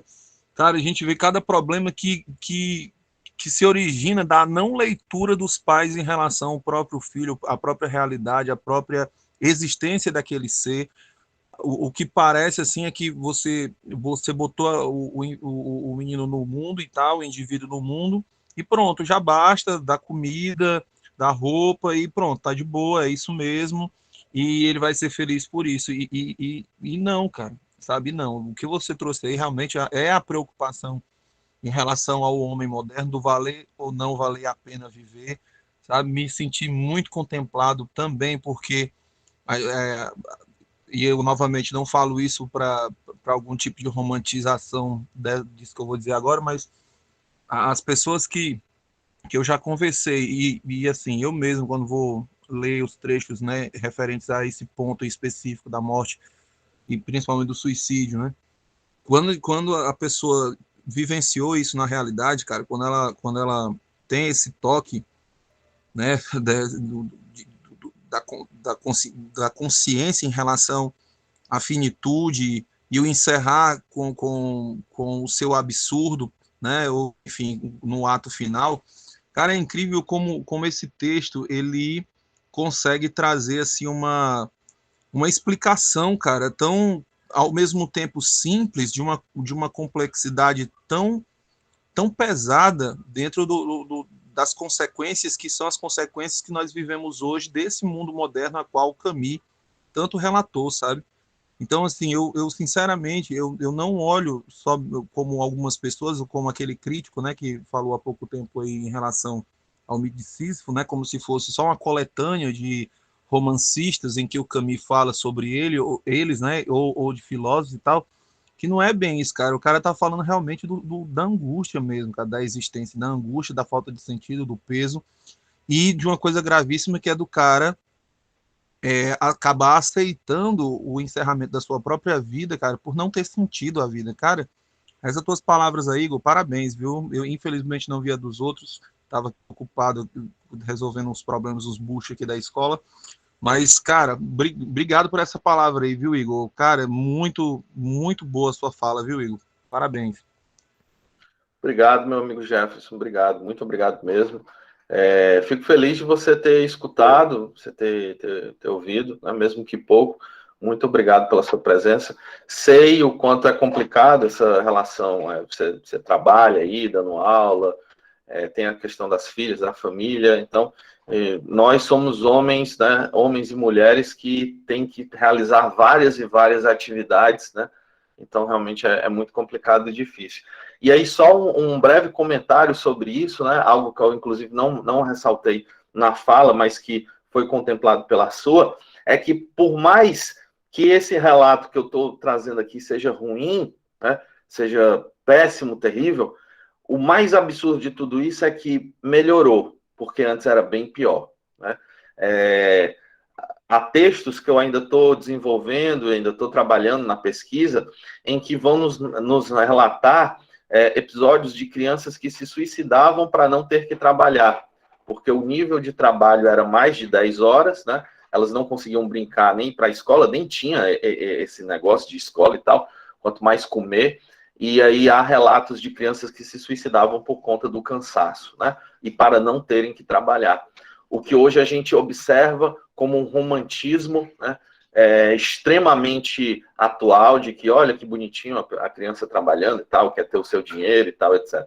Não é, né? Deve-se respeito principalmente à história dessas crianças que trabalhavam e não tinham escola, não tinham direito ao lazer, não tinham direito ao convívio com elas mesmas, né? E acabavam se suicidando para ter paz, tranquilidade, né? É incrível isso. Felipe levantou a mão, fica à vontade, Felipe. Opa, obrigado.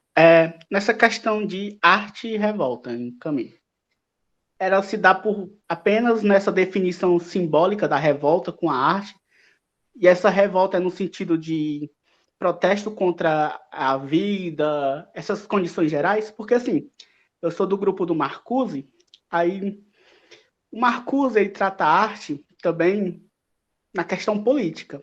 Então, a arte para Marcuse tem essa revolta, tem esse protesto, mas é o protesto contra a sociedade estabelecida, no caso, a sociedade implantada, né? Então, tem essa revolta na arte, Marcuse, mas ela é política. Ela mostra a contrariedade do que está estabelecida. Aí, eu não sei mais ou menos no que se dá nessas condições em Camus, se ele chegar a tratar isso de forma política, ou, no sentido que eu entendi, foi de forma mais geral, né, esse protesto, no caso da fala da Michelle, eu acho. Eu só queria entender um pouquinho melhor essa parte Perfeito. da revolta em arte, né? Uhum. Michelle, fica à vontade para responder. Boa tarde, Felipe. Eu não conheço o pensamento do Marcuse, mas no pensamento do Camus, eu vejo assim que a revolta, né, e a arte, ela seria mais assim como resposta ao absurdo mesmo. E aí o que você diz também vai de encontro ao comentário do professor Gelson, que ele diz aqui, recuperando um pouco do debate que foi feito hoje pela manhã sobre niilismo, não seria possível também pensar que a arte é uma espécie de fuga do mundo, produzida por um descontentamento do homem com o mundo, a tal ponto que ele precise inventar um outro mundo para si mesmo?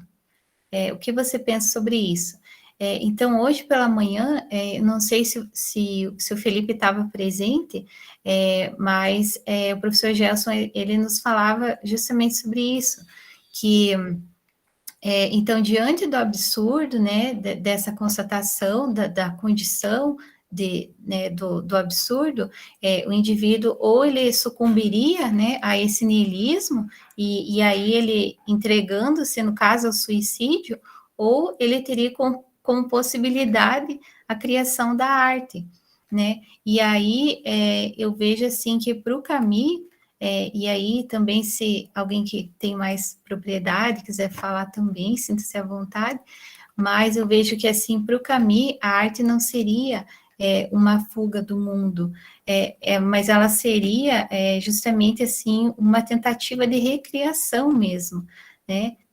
Digamos assim, temos o absurdo, não vou ceder ao suicídio, então, nessa tentativa de recriar um universo melhor, né, como uma tentativa de correção, digamos assim, da própria vida, né.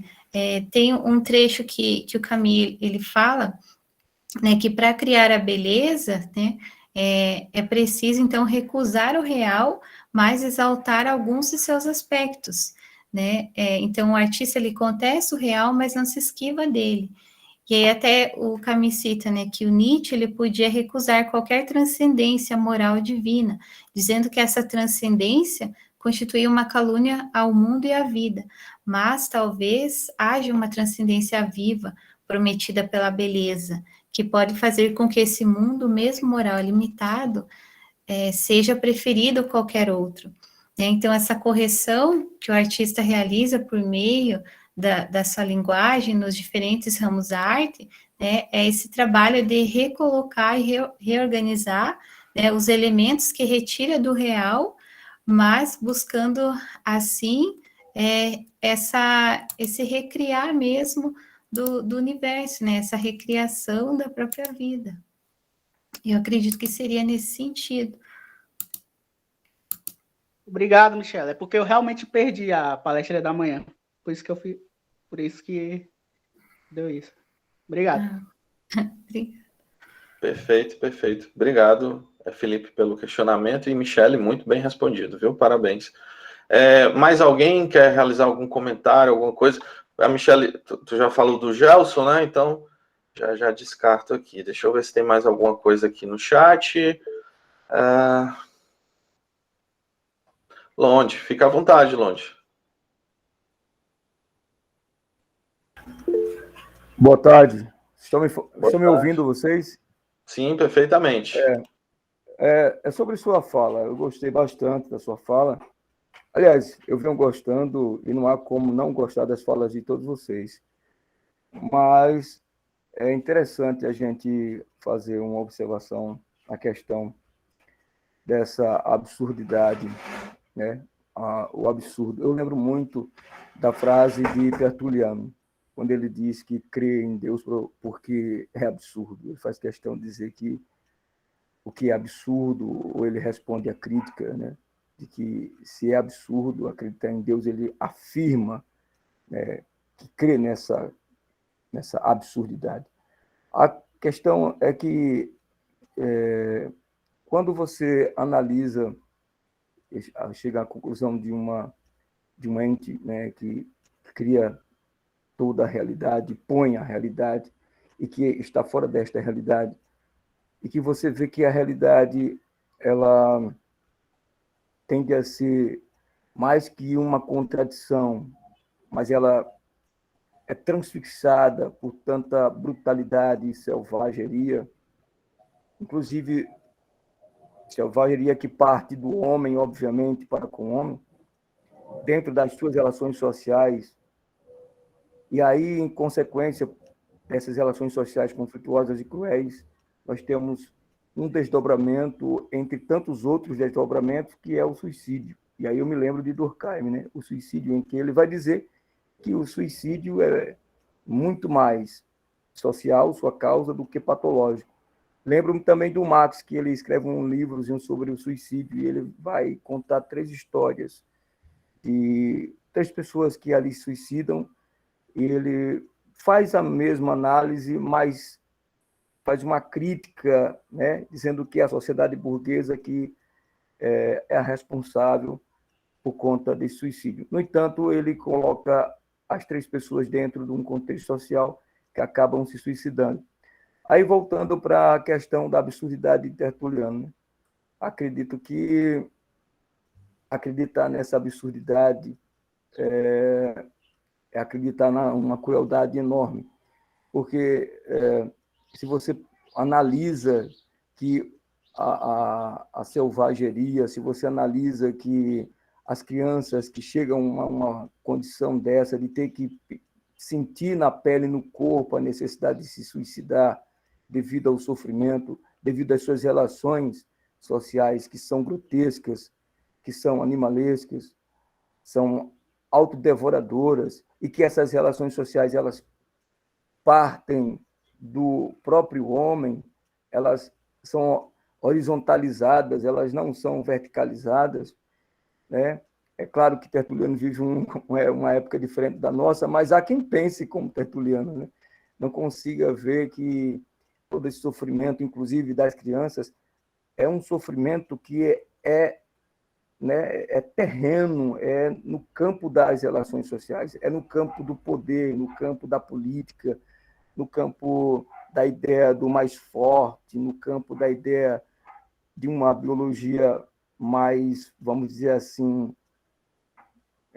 aprimorada, no campo de uma ideia de um indivíduo que talvez seja o escolhido, e que esse escolhido, por ter sido escolhido, ele tem o direito de interferir na liberdade do outro, tem o direito de interferir no plano do outro, na vida do outro, e interferir não somente impedindo que o outro seja o outro, mas, sobretudo, que o outro não seja o outro, sucumbindo o outro à morte, ou propositalmente, ou fazendo com que este outro se sucumba à morte pelo suicídio.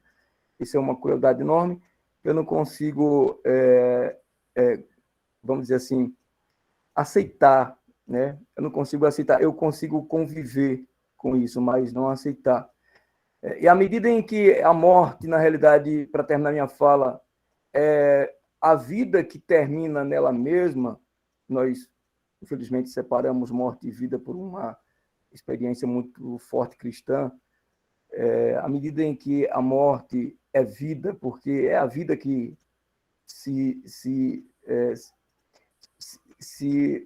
vamos dizer assim, se afunila nela mesma, entendeu?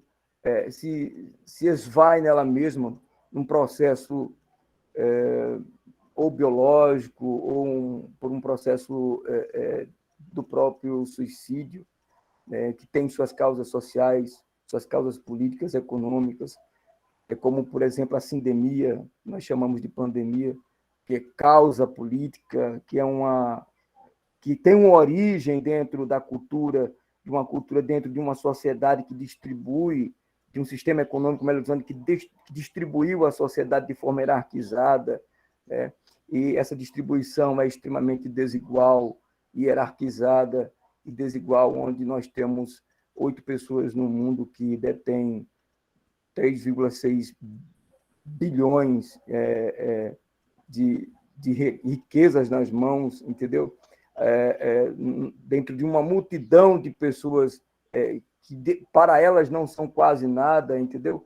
Nós temos, por exemplo, um Nordeste, que há no Nordeste, e no Brasil, mais especificamente no Nordeste, você que é, Igor, aí se não me engano, você falou que é do Ceará, eu sou aqui de Alagoas.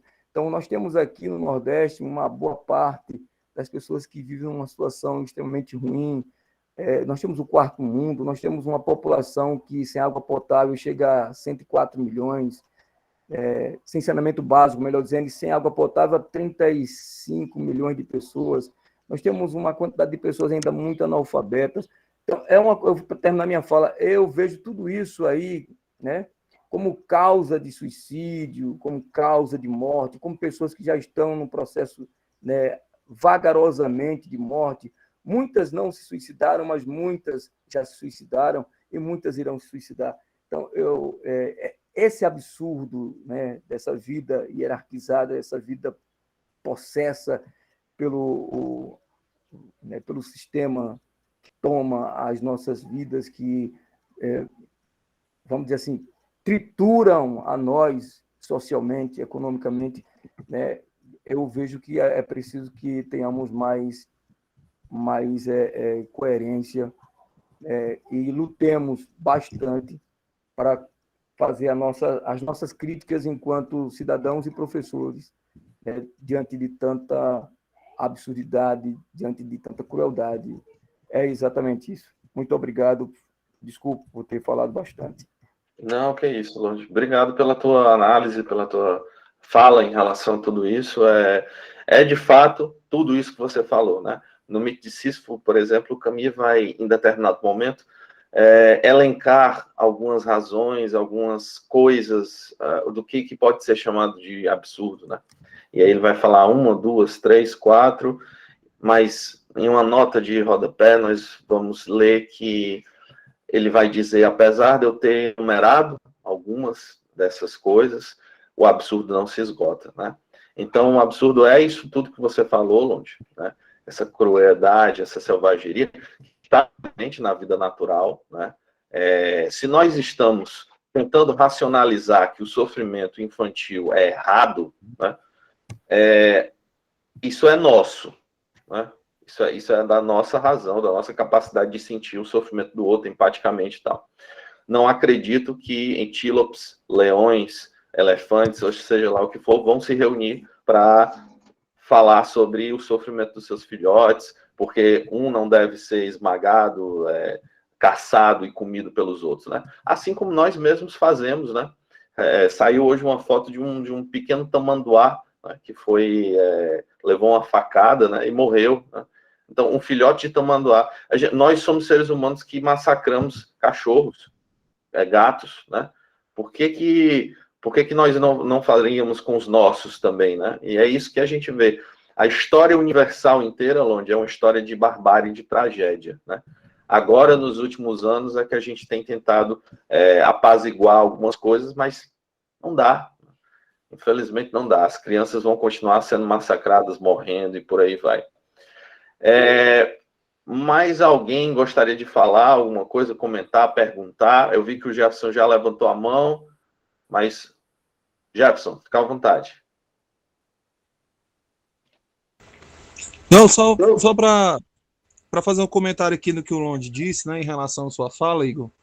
É importante a gente colocar que o Camus, quando fala dessa questão do suicídio, ele deixa claro lá nas primeiras páginas do Mito de Sísifo, né, que não se trata da questão social, né, de um resultado da sociedade ou coisa do tipo, né? Não é só isso, se bem que isso tem características, mas a questão vai além da política ou da própria sociedade em si, mas sim dessa quebra da busca de sentido, da nostalgia de um mundo perdido e dessa irracionalidade do mundo em que só expõe a falta de sentido na vida.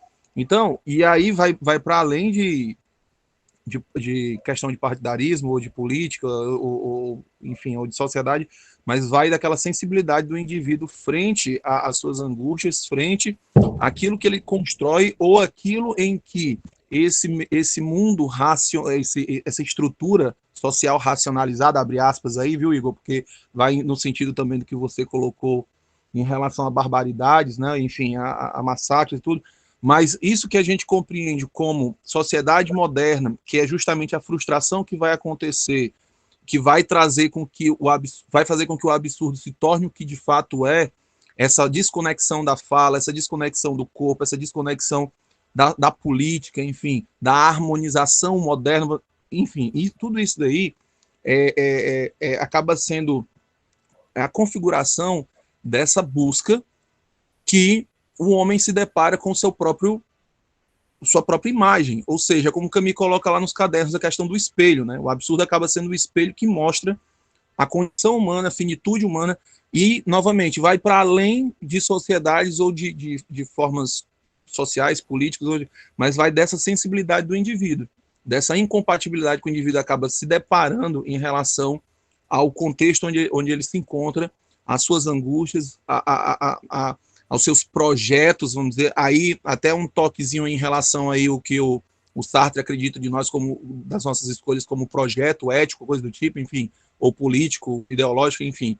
Já para o Camus, não, esses projetos são frustrados, eles acabam sendo, é muito reflexo, né, é muito reflexo desse fosso em que o homem moderno chegou, né, então é só esse toquezinho aí, porque quando nós falamos do suicídio para o Camus, tem essa caracterização da sensibilidade, e que é como se o suicídio fosse um espectro que ficasse ali acompanhando esse homem consciente, esse homem que toma consciência depois daquela sensibilidade que ele tem a priori, né? Que aí nós temos até o problema, não é até em certo sentido, o absurdo, são as consequências desse absurdo, quando se depara com esse absurdo, né?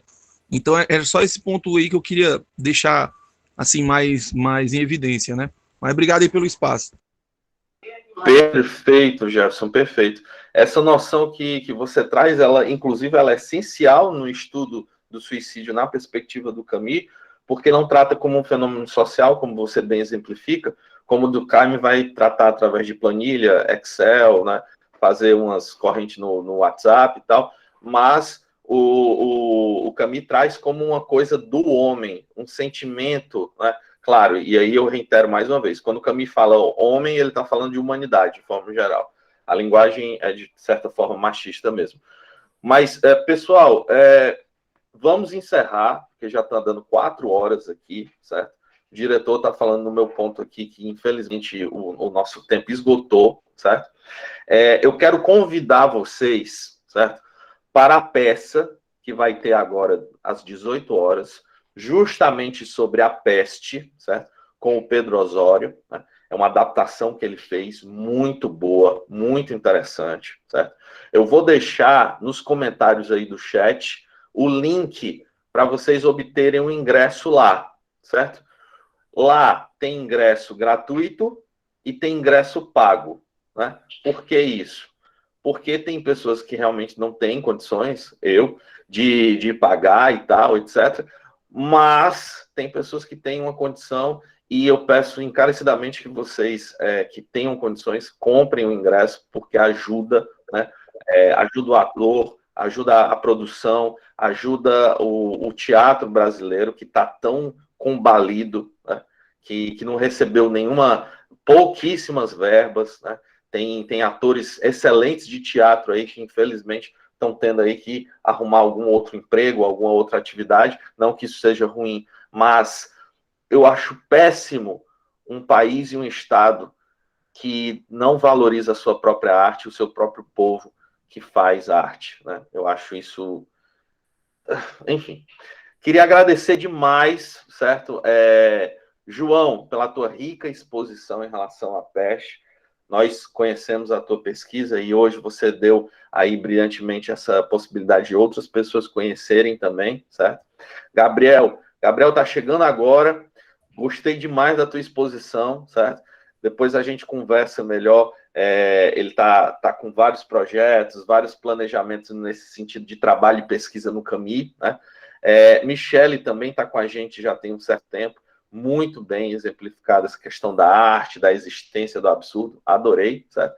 E eu só não vou agradecer a mim mesmo, porque isso é muito egolatria, né? Então, agradecer ao Jefferson também pela participação, tanto pela participação quanto por tudo isso. Eu quero deixar registrado aqui para vocês que não fosse o Jefferson, isso aqui nem estaria acontecendo nesse momento, né? Foi ele que trouxe aí todos nós, nos reuniu, é o nosso Batman da Liga da Justiça, né? Então, tá aí o registro claro. Agradecer também a Tiliane. Tiliane não participou efetivamente do grupo da ENEPAC por conta de algumas situações de trabalho, algumas situações de agenda, mas a Tiliane é a responsável pela arte, pelo design, pelas cores, pelo que vocês conseguem ver e observar no sentido de marketing, no sentido artístico, aqui da ENEPAC 2021. Né? Então, a Tilly tem um papel vital e essencial. Né? E queria agradecer demais ao público, a vocês. Quem eu estou vendo aqui? O Londe, estou vendo aqui o Felipe, a Juliane, né? Mas tem outros que estão aqui já presentes, né? Sei que as participações, às vezes a gente não consegue estar sempre, mas eu estou vendo aqui que tem pessoas que conseguiram aí 90% ou 100% da presença, né? A Daiane, o Gleibson está sempre com a gente nas lives, coisas do tipo, né? A Lorena, que é lá da UES, entrou no grupo essa semana, seja muito bem-vinda, Lorena.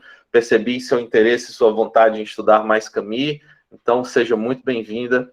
A Luciana também, a Marlene, né? O Matheus, né? A Nara Lopes, o próprio Pedro Osório, que está aqui. Então, grande abraço, para você, Pedro, que daqui a pouco vai estar fazendo aí a peça para a gente, né? O Sérgio, Sônia, né? A própria Tile e o Olisson, né? O Olisson Santos, né? Quero agradecer demais a presença de vocês aqui com a gente, né? Essa é a última atividade que a gente vai ter esse contato, assim, de poder falar, assim, mais próximo, falar um com os outros. Por isso que a gente quis que fosse uma coisa através do Google Meet, né? Porque a semana inteira vocês viram pelo YouTube, mas hoje a gente teve a oportunidade de se ver, assim, estou vendo aqui a Juliane, né? Estou vendo aqui outros, né? Então a gente teve essa oportunidade de se ver, finalmente, né? Então, que ótimo. Grande abraço, pessoal. Não se esqueçam, 18 horas nós temos aí o encerramento da ENEPAC. Grande abraço para todos e até daqui a pouco.